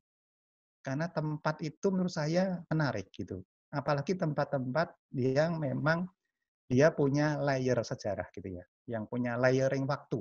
Kalau bahasanya Mbak Vivi kan mungkin ruang dan waktu gitu. Jadi ini ada layering waktunya itu menarik.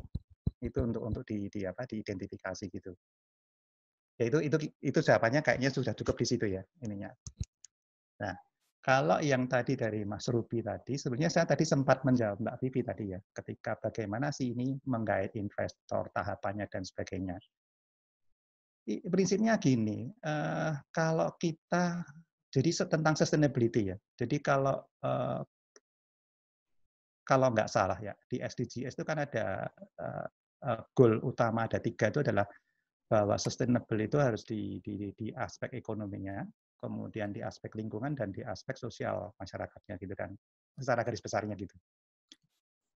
Jadi kalau kita mau ini ya kita paling tidak secara makronya kita tahu bahwa ada aspek di sana gitu ya. Jadi intinya yang kita lakukan itu harus efisien, optimal dan efektif.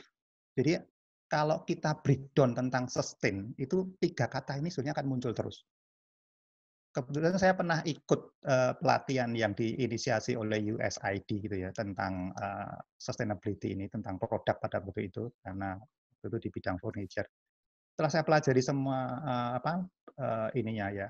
papernya gitu, akhirnya saya menyimpulkan ada 3 kata kunci gitu kan.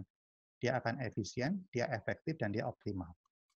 Nah, ketika kita melandasi setiap langkah kita itu selalu ada guideline-nya untuk seperti itu gitu ya. Ini makro banget ya. Jadi nanti hitung-hitungan ekonominya biasanya termasuk di dalamnya ada revenue stream dan sebagainya. Itu bagian dari situ sebenarnya. Kalau bahasa investornya adalah istilahnya setiap meter persegi itu menghasilkan apa gitu kan.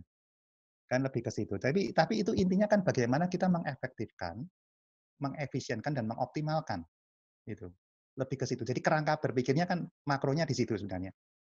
Nah dari sana kan nanti breakdown turunannya sih ya masing-masing sesuai dengan ininya sendiri gitu ya, Mas, sesuai dengan portfolio maupun pengalaman maupun jejaring yang kita miliki lah, atau apa yang kita bisa lakukan sesuai dengan apa yang sudah ada di dalam diri kita masing-masing gitu. Ini makro banget sih, karena memang kalau mau dijelasin dari sisi aspek ininya sih memang, dan kebetulan ada momentum gitu. Satu hal, itu kan ditanya mau dibangun dulu, mengapa dan step-nya dibangun kemudian mana gitu. Jadi kita harus mengukur dari langkah mana yang ini bisa menstimulan langkah berikutnya. Misalnya begini, misalnya ya, ketika rumah atsiri pertama kali ditemukan, saya bawa orang bank ke sana. Apakah kita bisa memastikan bahwa dia akan memberikan kita pinjaman? Dia langsung lari. Berarti kan, step-nya nggak bisa itu kalau kita di step itu langsung ke situ kan nggak bisa. Jadi kita harus melakukan step yang bisa dulu apa, gitu ya. Termasuk kepada kapan kita harus membutuhkan ketika kekuatan kita memang perlu membutuhkan partner atau investor. Itu di titik mana? Kita harus berbuat apa? Jadi intinya adalah dimulai dari diri kita dulu. Apa dari diri kita yang bisa kita lakukan, yang itu dia efisien dan optimal, dia bisa memberikan nilai, value. Jadi memberikan added value dulu. Added value banyak sekali.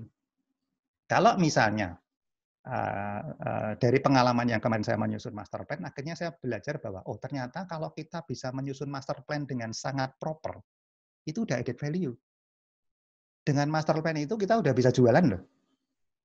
Asalkan memang master plan kita ini dibuat memang sangat realistis gitu ya. Jadi dia sangat prospektif dan sangat realistis gitu. Jadi itu juga bisa dimulai dari situ gitu. mungkin masing-masing orang akan punya pengalaman yang berbeda-beda. Bisa jadi ada orang yang memang dari sisi permodalannya udah kuat duluan gitu ya. Jadi dia mungkin bisa meng-hire consultant atau expertise atau apa gitu. Jadi titiknya mulainya dari mana memang ini relatif. Tetapi pada prinsipnya bahwa kita meng-create value, memberikan atau mencoba menginisiasi atau menambahkan added value berdasarkan value yang kita punya dulu.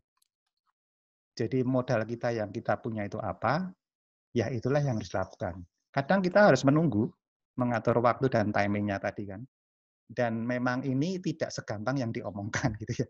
Jadi memang perlu perjuangan dan tetap ada risikonya juga. Tapi apapun itu kan kita harus memulai dan berusaha meminimalkan risiko gitu ya. Itu semoga bisa menjawab. Semoga.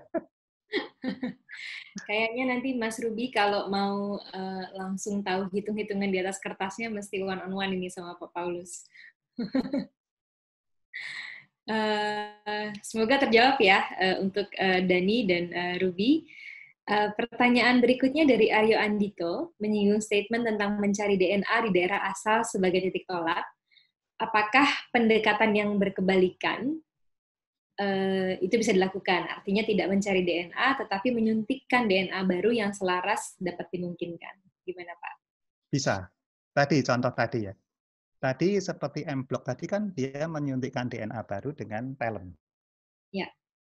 Itu jalan sih. Jadi ini nggak bisa, masing-masing akan punya inilah, punya cara atau punya kekuatan bagaimana cara menstimulan atau mengaktifkan, menghidupkan ini ya. Engine-nya ini. Gitu. Rasanya jawabannya itu sih. Oke, jawabannya mudah tapi mungkin pelaksanaannya susah ya Pak? Yang susah itu sebenarnya begini, hidup ini kan sebenarnya ya, ini memang agak klise, tetapi kan memang kan kita diminta untuk mengenali diri sendiri katanya gitu ya. Dulu yang ngomong siapa? Socrates atau Plato, tidak tahu itu. Kenalilah dirimu sendiri sebelum mengenal dunia luar katanya. Jadi kan mengenal diri sendiri ini kan sering diucapkan, tetapi ternyata penting bener gitu loh.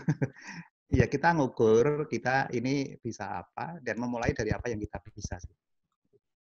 Iya. Dan selalu mencoba untuk meningkatkan itu. Oke. Pak, ini ada special request nih Pak, dari Tri Salim. Apabila seperti yang dipaparkan oleh Pak Paulus terkait rumah Atsiri, apa nanti di luar obrolan ini boleh bertanya atau ngobrol langsung? Oh boleh, boleh. Monggo silakan, terbuka. Iya. Oke. Mungkin sebelum kita undang teman-teman lain untuk ikutan terlibat di dalam diskusi nih Pak, saya ada sedikit keingintahuan dari yang tadi Pak Paulus ceritakan mengenai potensi tanaman atsiri di Indonesia.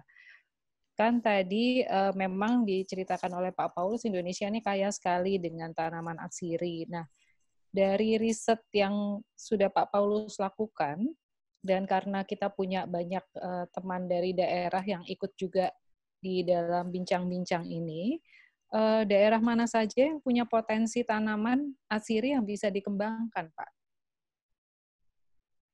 Sebentar ya, Mbak Vivi, saya tak sekalian ngetik sebentar ini ada dari Oke. Rafael itu.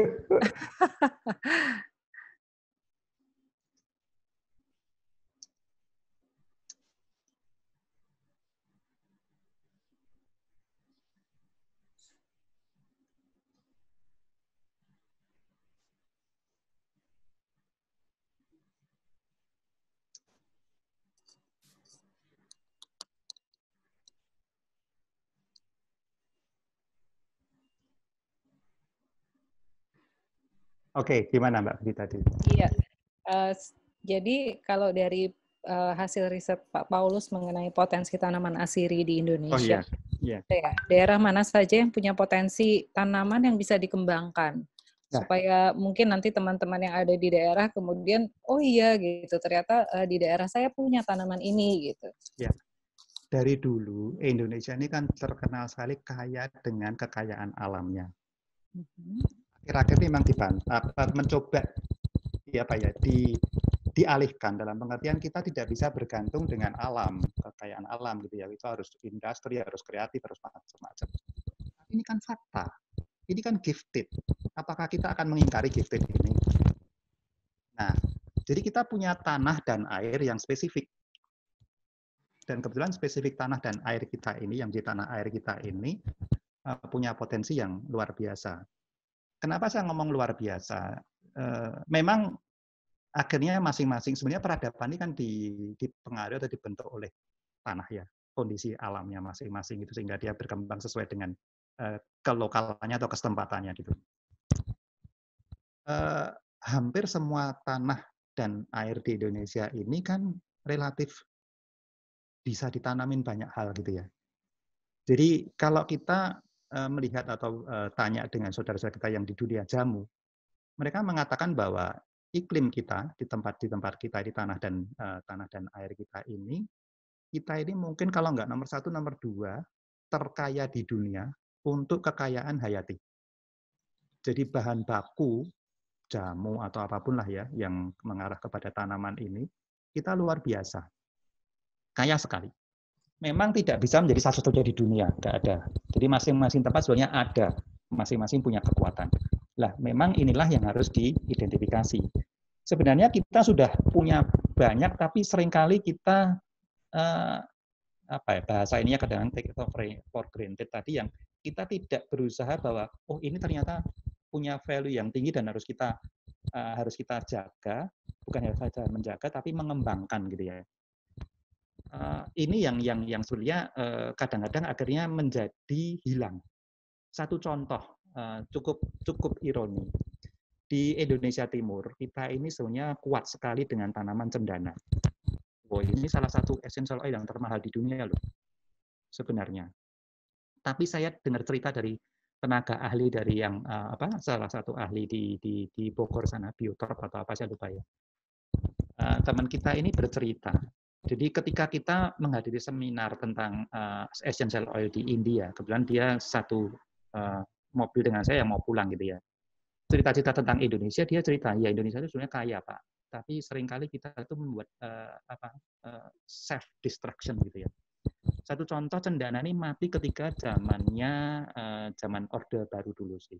Dia mengatakan gitu. Jadi pada waktu itu entah kepentingan bisnis atau kepentingan apa nggak tahu.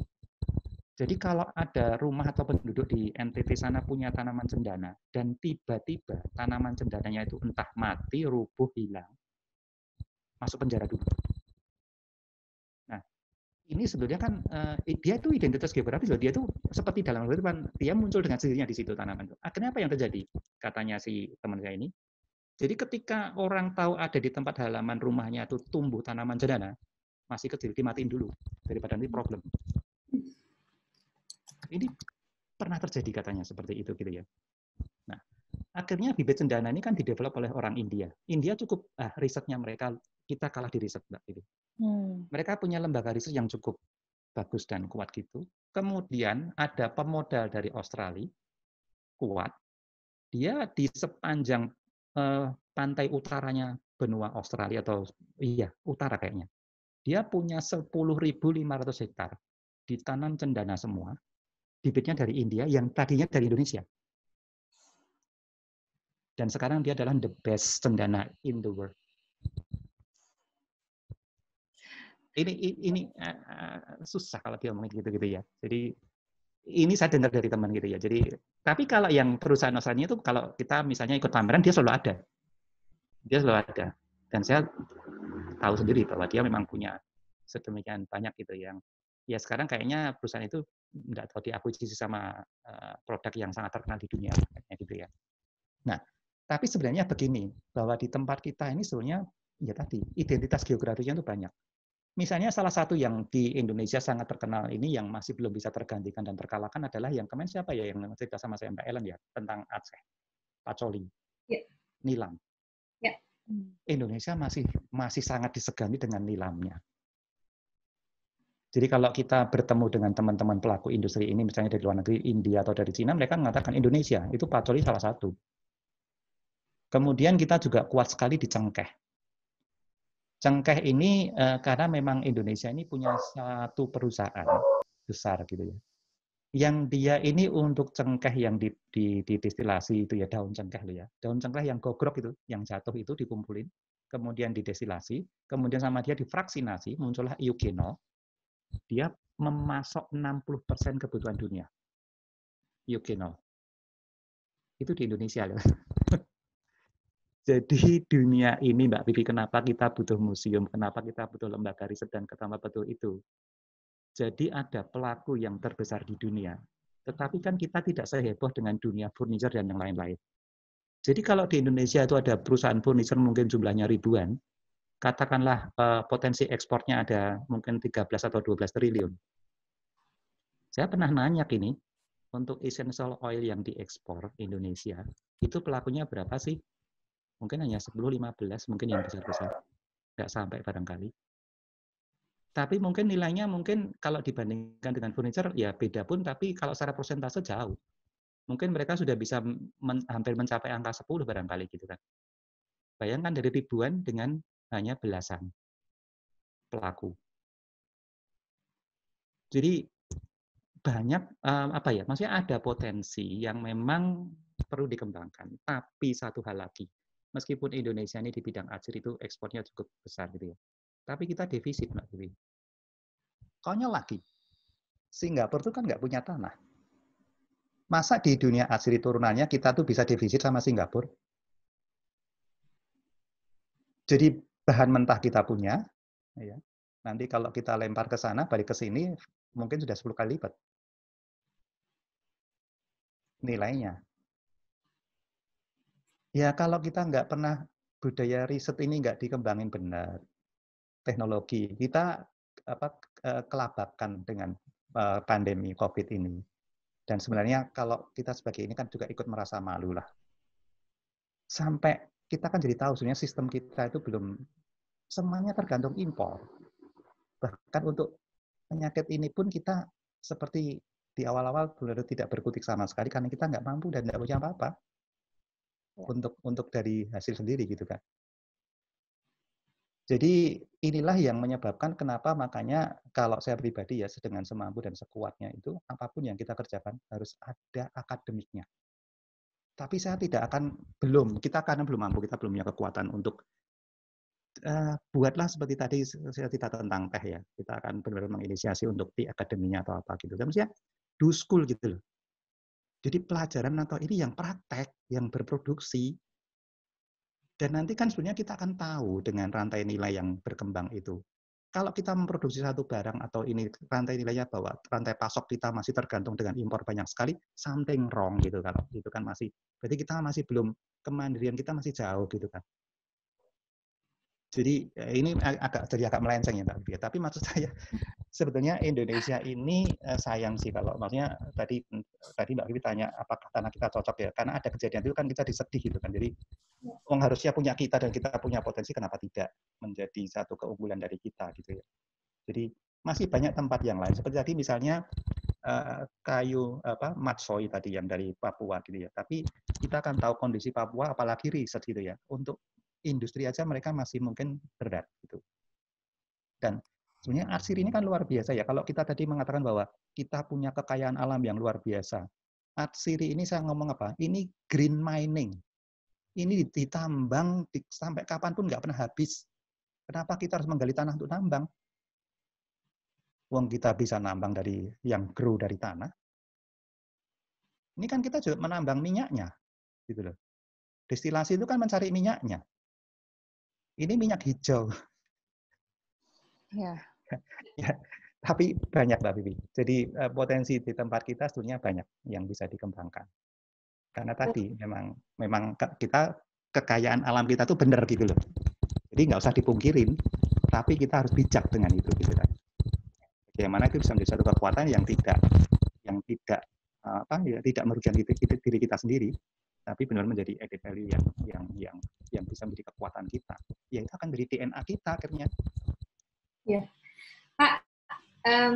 Jadi kan kita secara ekonomi, karena kita membicarakan experience ekonomi itu kan kita bergerak ya dari komoditas, barang, jasa, kemudian sekarang ke experience.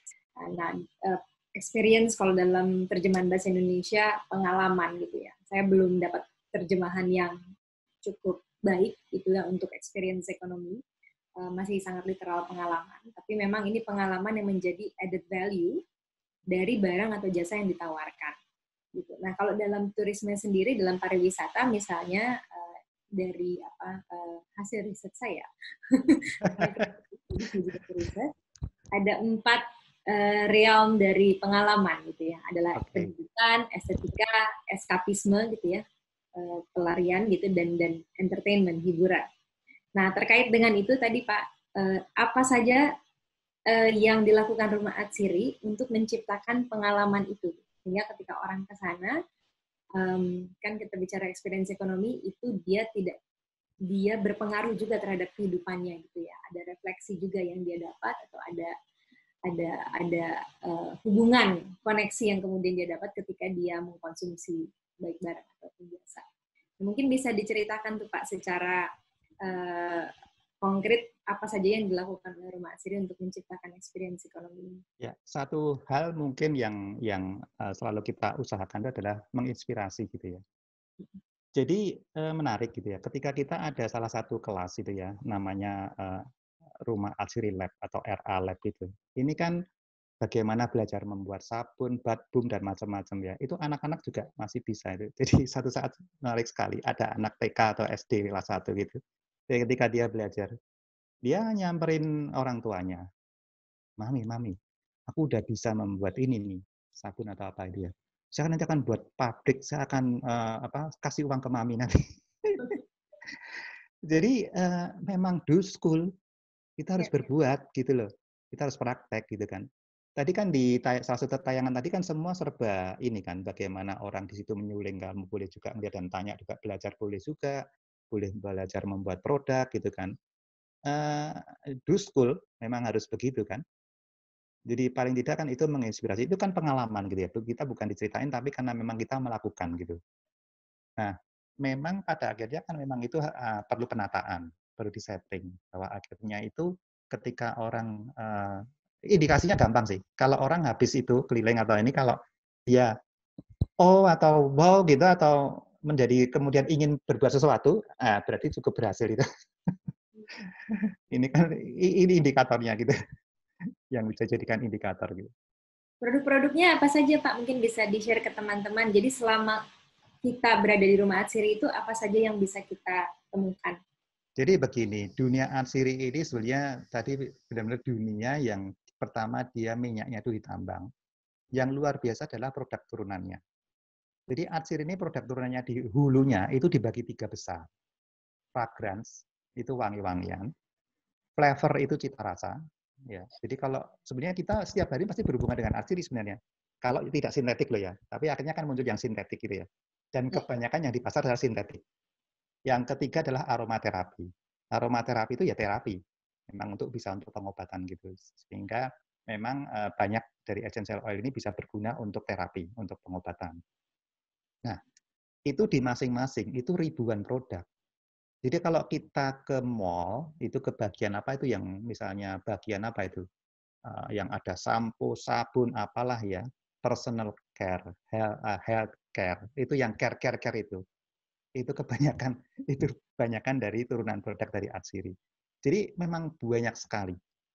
Nah, tadi akhirnya kembali kepada kira-kira kita punya kemampuan atau punya passion di mana gitu yang kita harus ambil gitu ya. Nah, kemudian di Rumah Atsiri sendiri, kita mungkin kalau secara lebih mendalamnya nanti mungkin akan mengarahnya lebih ke aromaterapi. Jadi yang akhirnya berfungsi untuk kesehatan, lebih ke sana. Nah, inilah nanti yang akhirnya akan menindaklanjutin dari sisi pengembangan yang kawasan tadi. Karena ketika identifikasi kesehatan atau wellness ini nanti ternyata di titik-titik yang lain seperti ada di sana ada B2 TOT atau Balai Besar Penelitian dan Pengembangan Tanaman Obat dan Obat Tradisional yang sudah ada sejak zaman Belanda, lo bayangkan. Jadi ini kan tinggal bersinergi gitu loh. Sudah ada gitu loh. Kalau kita bangun sendiri mungkin butuh puluhan tahun, ini sudah ada. Mungkin kalau kita butuh 2-3 tahun udah bisa gitu loh. jalan gitu. Ya ini penting lagi kan, identifikasi lagi gitu, menemukan itu akhirnya. Jadi kalau secara ininya memang kita salah satunya akan mengarah kepada, salah satu fokusnya akan mengarah kepada aromaterapi pada akhirnya. Jadi yang sudah ada sekarang ada restoran ya Pak ya yang berbasis. Ya.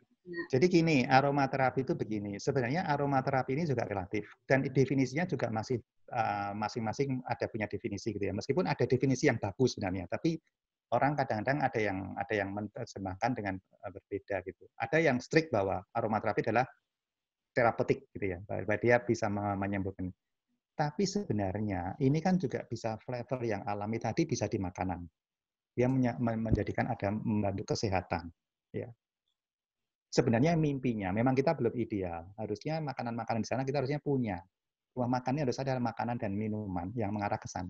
Tadi pagi saya sudah ini ke Mbak Vivi. Sudah pamer. Saya pamerin.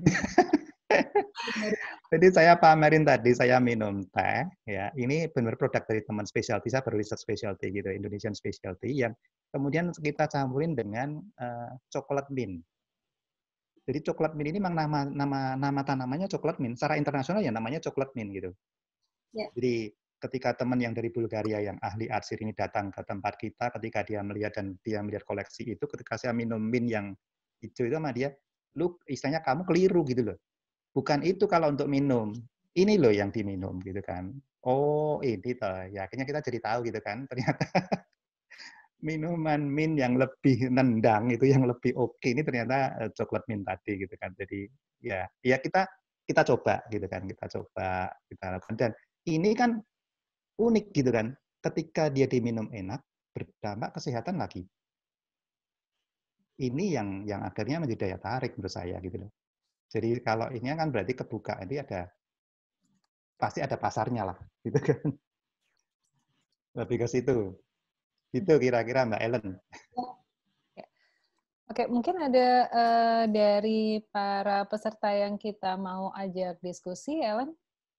Ya, saya mau ngajak ini. Kebetulan ada Gus Agung.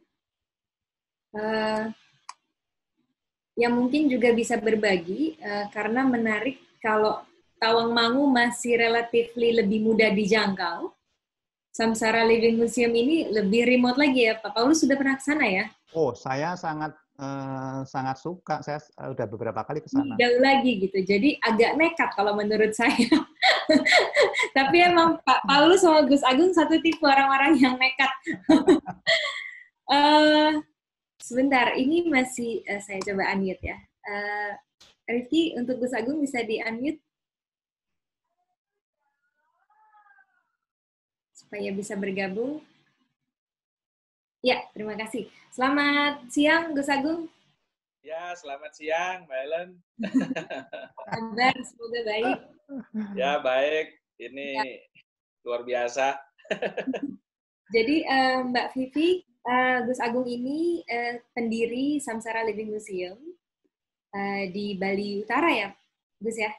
Gitu ya, Bali Utara ke timur. Bali Utara ke timur, butuh sekitar 4 jam untuk mencapainya dari bandara.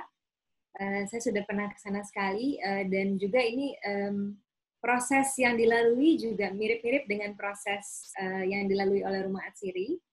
Mungkin Gus Agung bisa berbagi ya, kira-kira apa yang sudah dilakukan yang memang selaras dengan yang tadi dilakukan oleh Rumah Atsiri, dan apakah ada hal-hal dari Rumah Atsiri yang juga menginspirasi pengembangan dari Samsara Living Museum?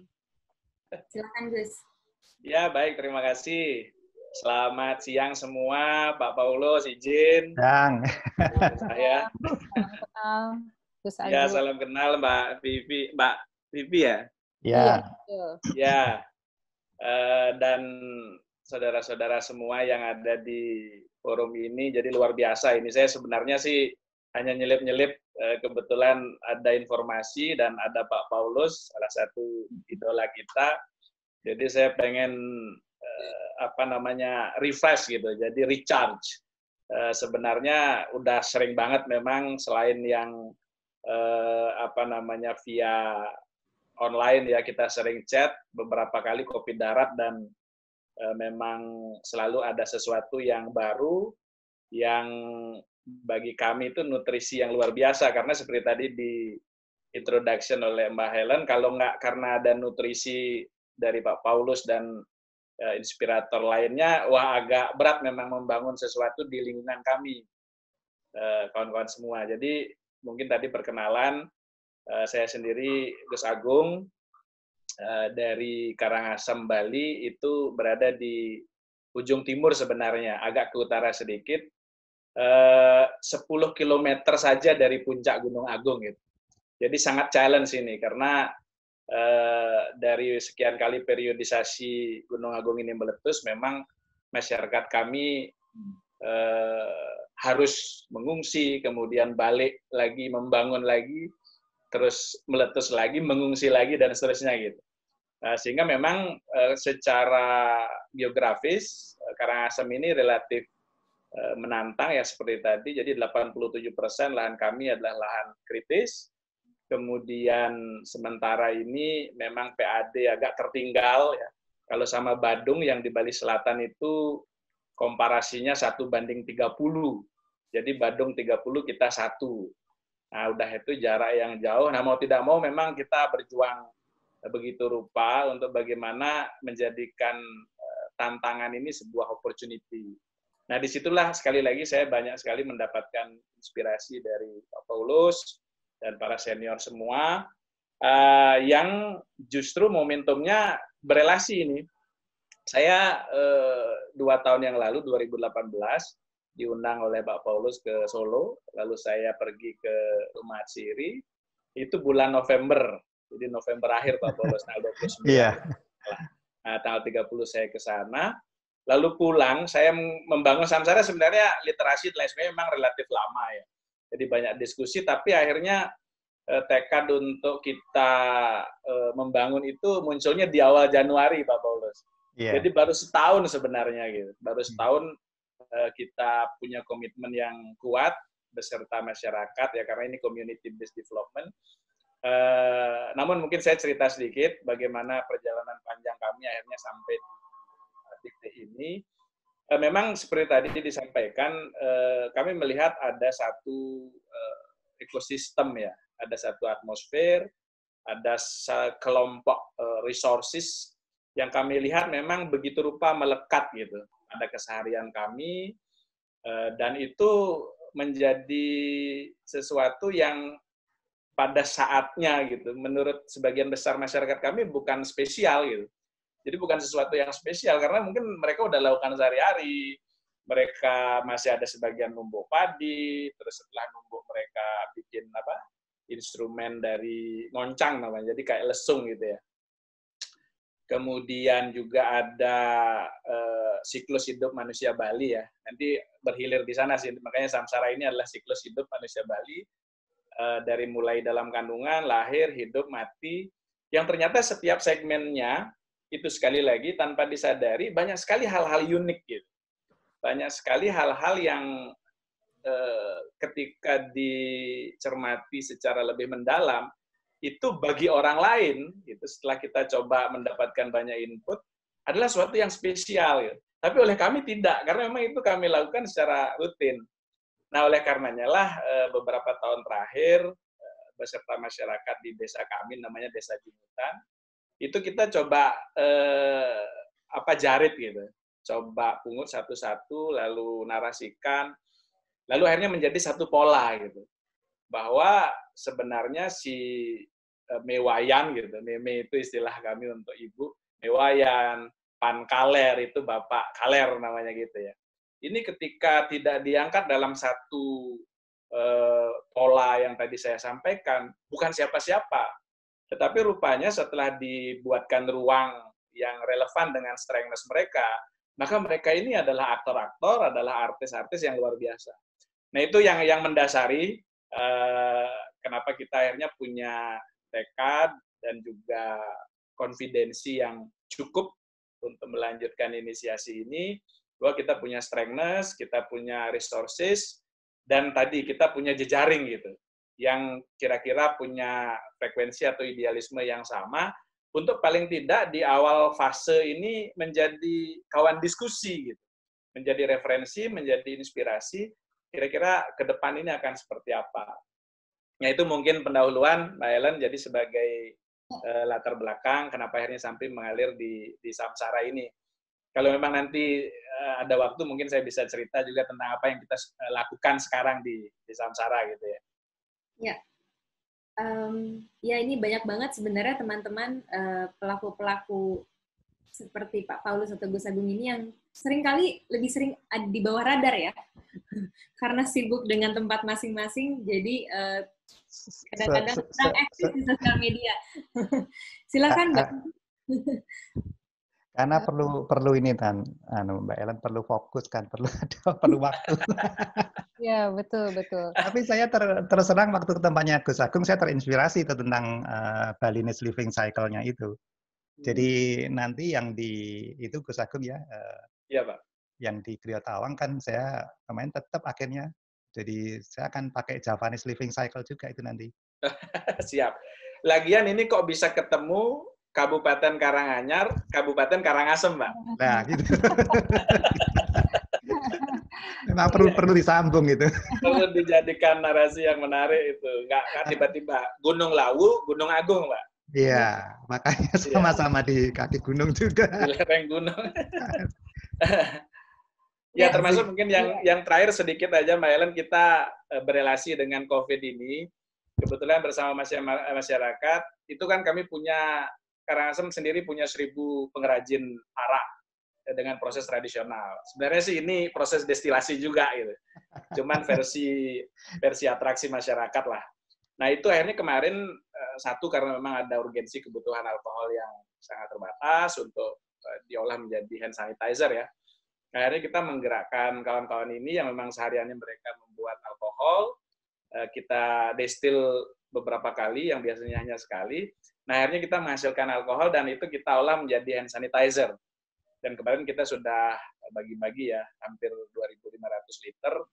Nah, itu di-mix dengan local content semua, jadi dengan aloe vera, kemudian pengharum lain, dan lain sebagainya. Mungkin itu tambahan sedikit. Tapi dipakai kan Gus ya, bukan diminum. Kali diminum ini sedikit, diminum sedikit nggak apa-apa. Untuk kesehatan nggak apa-apa, Pak. Oke, ini sambil menunggu ada pertanyaan lagi dari teman-teman yang lain, mungkin saya akan membacakan beberapa catatan dari apa yang tadi sudah Pak Paulus ceritakan, juga sharing dari Gus Agung. Dan kurang lebih mungkin seperti ini ya. Jadi yang pertama mungkin yang paling penting untuk bisa membangun experience ekonomi itu adalah mengenali lingkungan dan potensi lokal. Mungkin seperti itu. Dan kemudian kalau kita kembali ke Atsiri sendiri, Atsiri ini di Indonesia punya potensi untuk dikembangkan ke hal-hal yang punya nilai ekonomi tinggi. Seperti yang tadi Pak Paulus sudah katakan, ada fragrance, ada flavor atau cita rasa. Fragrance tadi yang tentang harum-haruman atau bau-bauan. Yeah. Dan yang ketiga adalah aromaterapi. Dan mungkin yang terakhir adalah di luar dari dua hal yang sudah saya sebutkan di atas, experience ekonomi ini bisa jadi satu model bisnis yang bukan saja lebih menguntungkan, tapi juga punya impact sosial dan juga melibatkan ekosistem masyarakat yang lebih luas. Dan di masa yang sulit, di masa krisis, itu akan menjamin ketahanan bisnis dan ketahanan ekonomi warga juga. Mungkin kurang lebih seperti itu ya, kalau beberapa catatan yang bisa saya ambil dari bincang-bincang kita. Kalau Ellen mau tambahkan atau ada tambahan lagi dari Pak Paulus sambil menunggu pertanyaan dari rekan-rekan? Mungkin nanti nggak tahu, ini agak sedikit di luar konteks, tapi karena ini Smesco gitu ya. Jadi ini kesempatan kan ketika tadi bahwa kita akan kelihatan apa yang kita bisa dan apa yang kita belum bisa atau tidak bisa. Sempat cukup lama bermimpi tentang pasar Indonesia.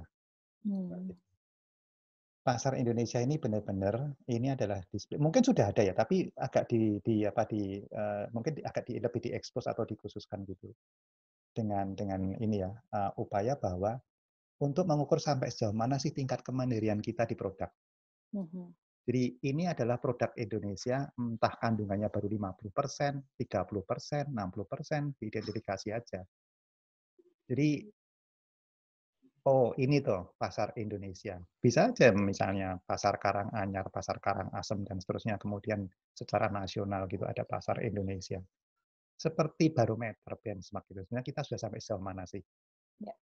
Upaya kita, kemandirian kita untuk dengan produk ini. Mungkin itu sih nanti kalau sedikit agak melenceng gitu. Ini mumpung di Smesco. Iya. Nggak apa-apa Pak, karena memang sebetulnya kami di Smesco sekarang kami sedang menginisiasi apa yang namanya konvoi produk nasional, Pak. Ya. Dan kurang lebih memang itu nanti fungsinya akan menjadi seperti pasar Indonesia. Jadi ada produk-produk nasional yang unggulan yang akan dijaring dari seluruh Indonesia. Dan tentunya nanti akan ada serangkaian kriteria untuk sistem assessment-nya, dan itu yang nanti akan dipromosikan oleh Smesco dalam satu platform, dan itulah yang sekarang sedang saya, Ellen, dan beberapa teman di Smesco sedang upayakan untuk menyusun bagaimana sistem pelaksanaannya. Ya, salah satu indikator aja Mbak Jadi Vivi. memang idenya sudah cocok, Pak. Ya, salah satu indikator maksud saya begini. Kita bayangkan nanti suatu saat kita survei atau riset gitu ya ke setiap rumah tangga. Kita bisa bertanya di dalam rumah kita ini dalam kesehari-hari berapa persen kita menggunakan tadi produk dari pasar Indonesia. Jadi sampai sejauh mana sih ini impact-nya di dalam kehidupan sehari kita masing-masing gitu. Nah, nanti yang akan teridentifikasi kan mana yang sudah ada, mana yang belum ada, mana yang memang kita masih bergantung sama import, apakah itu bisa disubstitusi atau enggak. Jadi mungkin salah satu nanti ininya ya, yang bisa dipakai sebagai indikator di level rumahan, mungkin di kota kecil, di kota besar sampai ke metropolitan gitu. Ya. Dan kan kita bisa tanya sebabnya kan. Kenapa nggak pakai produk Indonesia? Kualitasnya nggak bagus. Nah, itu kan catatan. Jadi, ya ini hanya ini aja sih, hanya terbersit aja. Ya, tapi sudah cukup lama sih, dia penasaran gitu. Sebenarnya kemarin waktu Colomadu jadi saya mau mengarah ke situ sebenarnya. Karena kan dari plannya Colomadu kemarin kan mereka kan kekeh mau bikin mall di situ. Saya oke, bikin mall oke. Tapi saya kepingin muncul mall ini adalah pasar Indonesia. Jadi bagaimana Colomadu ini diisi dengan produk-produk Solo dan sekitarnya. Kalau nggak ada, baru kita keluar ke Jawa Tengah. Kalau nggak ada lagi, baru ke nasional gitu. Jadi ada klaster-klasternya itu kan, misalnya bloknya gitu ya. Ini blok yang Solo Raya. Ini yang karena nggak ada di Solo Raya, bloknya lebih diperluas di Jawa Tengah. Karena nggak ada lagi ya Indonesia. Kalau nggak ada lagi ya terpaksa impor tadi kan. Iya. Tapi kan ini mengidentifikasi gitu ya. Ya. Sebenarnya kalau ini dimunculkan, menurut saya akan punya daya tarik tersendiri menurut saya. Apalagi dengan pandemi ini kan kita seperti disadarkan lagi untuk ditatap lagi gitu ya. Oh, kita ternyata masih banyak loh yang untuk ini mandiri aja berat gitu. Itu sih Mbak Vivi. Semoga nanti ada. Ya, terima kasih Pak Paulus sarannya. Sama-sama, terima kasih. Ya.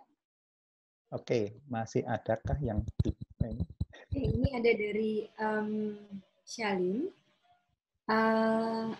Tapi mungkin nanti kita bisa kaitkan dengan soal experience ekonomi lagi ya Pak ya. Untuk masuk ke kumpulan produk-produk nasional itu bagaimana caranya? Oh ini ke kita, Vivi silakan jawab. Kami ada produk sedotan sekali pakai kolaborasi dengan para artisan, sedotan ramah lingkungan. Oh yang mana itu Kak? Aku belum lihat. Ini dari Trishalin, tapi ini kayaknya pertanyaannya ke Smesco karena terkait dengan rencana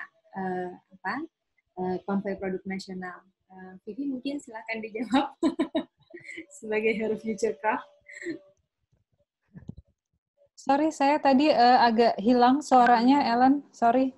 Ya, bagaimana caranya masuk ke dalam kumpulan produk nasional? Karena mereka ada produk sedotan sekali pakai yang bekerja sama dengan artisan. Oh, oke. Ya, kita memang sekarang sedang melakukan penjaringan, tapi sebetulnya terutama melalui kepala dinas dari masing-masing daerah. Tapi apabila belum terjangkau oleh kepala dinas, sebetulnya bisa langsung nanti mungkin Rifki bisa tolong memfasilitasi ya dengan tolong dicatat bagaimana kita bisa mengkontak, mungkin minta nomor telepon atau bagaimana supaya kita bisa follow up lebih lanjut. Ya. Ya. Oke, terima kasih. Nah, Pak Paulus tadi sebenarnya saya ada satu pertanyaan yang masih belum dijawab dengan ini soal di rumah Atsiri. Yeah. Jadi karena kita juga berhubungan dengan kepala-kepala dinas UMKM seluruh Indonesia. Kadang-kadang kan imajinasi kita ketika melihat sebuah produk, kita terhenti pada satu produk itu ya. Yeah. Padahal sebenarnya kalau kita mau mengulik lagi, produk itu bisa menjadi banyak hal. Yeah. Dan itu kan yang dilakukan dengan Atsiri. Nah, salah satu pembicaraan yang penting yang pernah kita berdua lakukan itu adalah soal aktivasi panca indera sebagai bagian dari pengalaman yang dimiliki ketika ke rumah Atsiri. Boleh nggak Pak Paulus bercerita panca indera yang diaktifasi selama di rumah Atsiri itu apa saja dan bagaimana? Iya. Jadi orang punya bayangan karena mungkin teman-teman kan belum pada pernah ke rumah Atsiri, kalau ke sana tuh bisa ngapain aja gitu. Oke.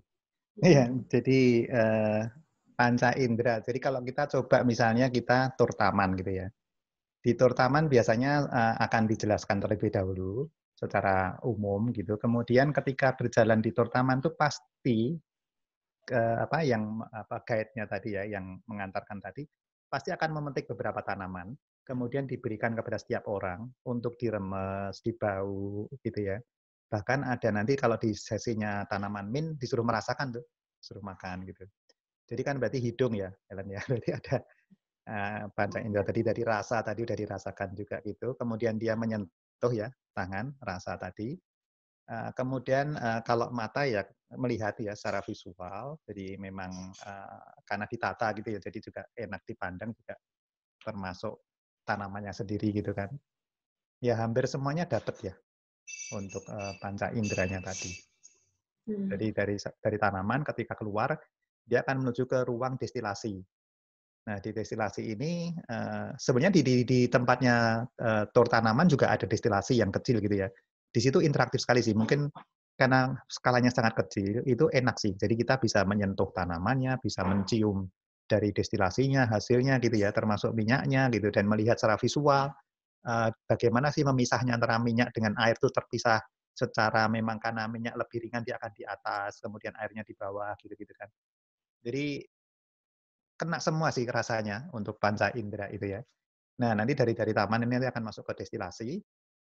Di destilasi ini dia agak lebih besar karena dia sudah untuk memproduksi meskipun masih skala yang tidak terlalu besar gitu. Di sini ada 6 tabung gitu sehingga tanaman-tanaman lokal yang kita develop itu mungkin ada sekitar 3 sampai 5 tanaman yang nanti akan di-develop dan salah satunya sebetulnya bukan lokal-lokal amat gitu ya. Rosemary.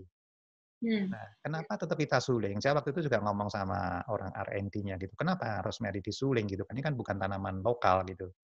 Dia mengatakan demikian, hasil percobaan yang kecil tadi, ternyata rosemary yang ditanam di tanah situ, itu berbeda dengan tanaman rosemary yang impor. Jadi lebih soft gitu. Jadi ini identitas geografis lagi. Jadi kan, ya itu di mana tanah ditanam bukan dipijak gitu ya, itu ternyata juga punya pengaruh gitu. Dan kalau orang yang aromaterapis yang detail, itu lebih anu lagi, mereka lebih detail lagi tuh. Ya. Jadi ternyata misalnya sama-sama tanaman citronella ya untuk pengobatan. Karena ada salah satu yang dipakai oleh teman itu untuk apa? Apa yang disorder apa itu loh. Itu ya. Itu dia mencari tanaman serai yang ditanam di lahan kritis. Jadi karena dia berjuang tanamannya untuk hidup itu tadi, ya daya juang atau minyak dari daya juang tanaman itu ternyata berbeda dampaknya dengan yang di tanah subur gitu loh. Jadi menarik sih sebenarnya ini kalau mau didetailkan gitu tuh memang tergantung orang yang research-nya gitu ya akhirnya gitu. Gitu sih. Tapi panca indera dapat semua, Ellen. Setelah itu kan masuk ke museum ya, di museum juga interaktif juga gitu.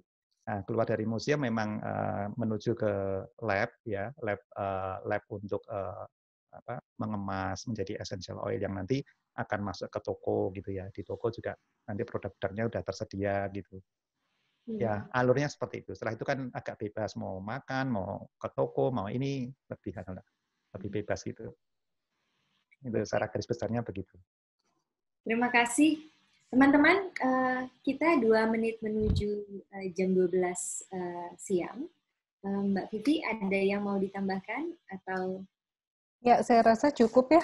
Kita sudah dapat cerita banyak sekali dari Pak Paulus. Mudah-mudahan ini cukup menginspirasi buat rekan-rekan sekalian di daerah untuk mengembangkan usahanya dalam satu ekosistem yang lebih luas, karena dengan demikian akan lebih punya ketahanan gitu ya, dan tentunya akan lebih melibatkan banyak orang, banyak pihak. Ya. Oke. Kalau begitu kita sudah sampai di penghujung acara. Kami mengucapkan terima kasih banyak kepada Pak Paulus Mintarga, narasumber kita pada siang hari ini untuk inspirasi. Sama-sama. Terima kasih juga. Sebagian kecil dari cerita Rumah Atsiri. Jadi kalau mau tetap berhubungan dengan Pak Paulus, bisa dikontak di mana, Bapak? Via email? Tadi saya udah ada nomor saya masuk di situ tadi WA-nya.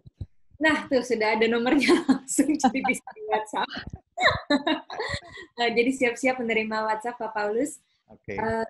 Terima kasih juga untuk semua teman-teman yang sudah meluangkan waktu untuk bersama kita mendengarkan inspirasi dari Pak Paulus. Mbak Vivi, terima kasih. Terima kasih, Ellen. Ya, jangan lupa teman-teman, kita akan ada selalu setiap hari Kamis sampai waktu yang belum ditentukan. Jadi sementara akan ada terus setiap hari Kamis jam 10 sampai jam 12 dan akan menghadirkan tentunya narasumber yang progresif di bidangnya. Jadi dan punya imajinasi yang keluar gitu ya dari sekedar menciptakan sebuah produk, tapi bisa masuk kemana-mana, bahkan mungkin sampai pada pengembangan masyarakat. Yang saya pikir, kami pikir ini menjadi hal yang sangat penting dalam menghadapi situasi yang sekarang, dan juga situasi masa depan yang memerlukan ketangguhan tersendiri. Ya, terima kasih, dan dari saya sampai sekian, kita bertemu lagi minggu depan hari Kamis. Saya silakan, Rifki. Oke, terima kasih untuk teman-teman yang telah join dalam sesi ini, yaitu bincang-bincang membangun experience dengan pembicara Paulus Mintarga, desainer dan penggagas Rumah Atsiri dan dipandu oleh Avianti Arman dan Valencia Huta Barat. Semoga bermanfaat dan berguna untuk teman-teman sekalian, dan jangan lupa juga untuk stay tune event-event selanjutnya yang bisa dilihat di Instagram Smesco Indonesia, dan untuk yang ketinggalan sesi sebelumnya bisa dilihat di YouTube channel @smesco-indonesia. Dan juga nanti kita bisa mengisi survei tanggapan terhadap acara sesi kali ini. Nanti akan dikirim melalui via email para peserta yang sudah mendaftar. Nanti bisa diisi untuk pengembangan sesi kita kali ini. Terima kasih atas partisipasi dan waktunya. Tetap sehat, tetap semangat, dan sampai jumpa di sesi selanjutnya. Terima kasih. Terima kasih semuanya. Terima kasih. Selamat siang. Ya. Selamat siang.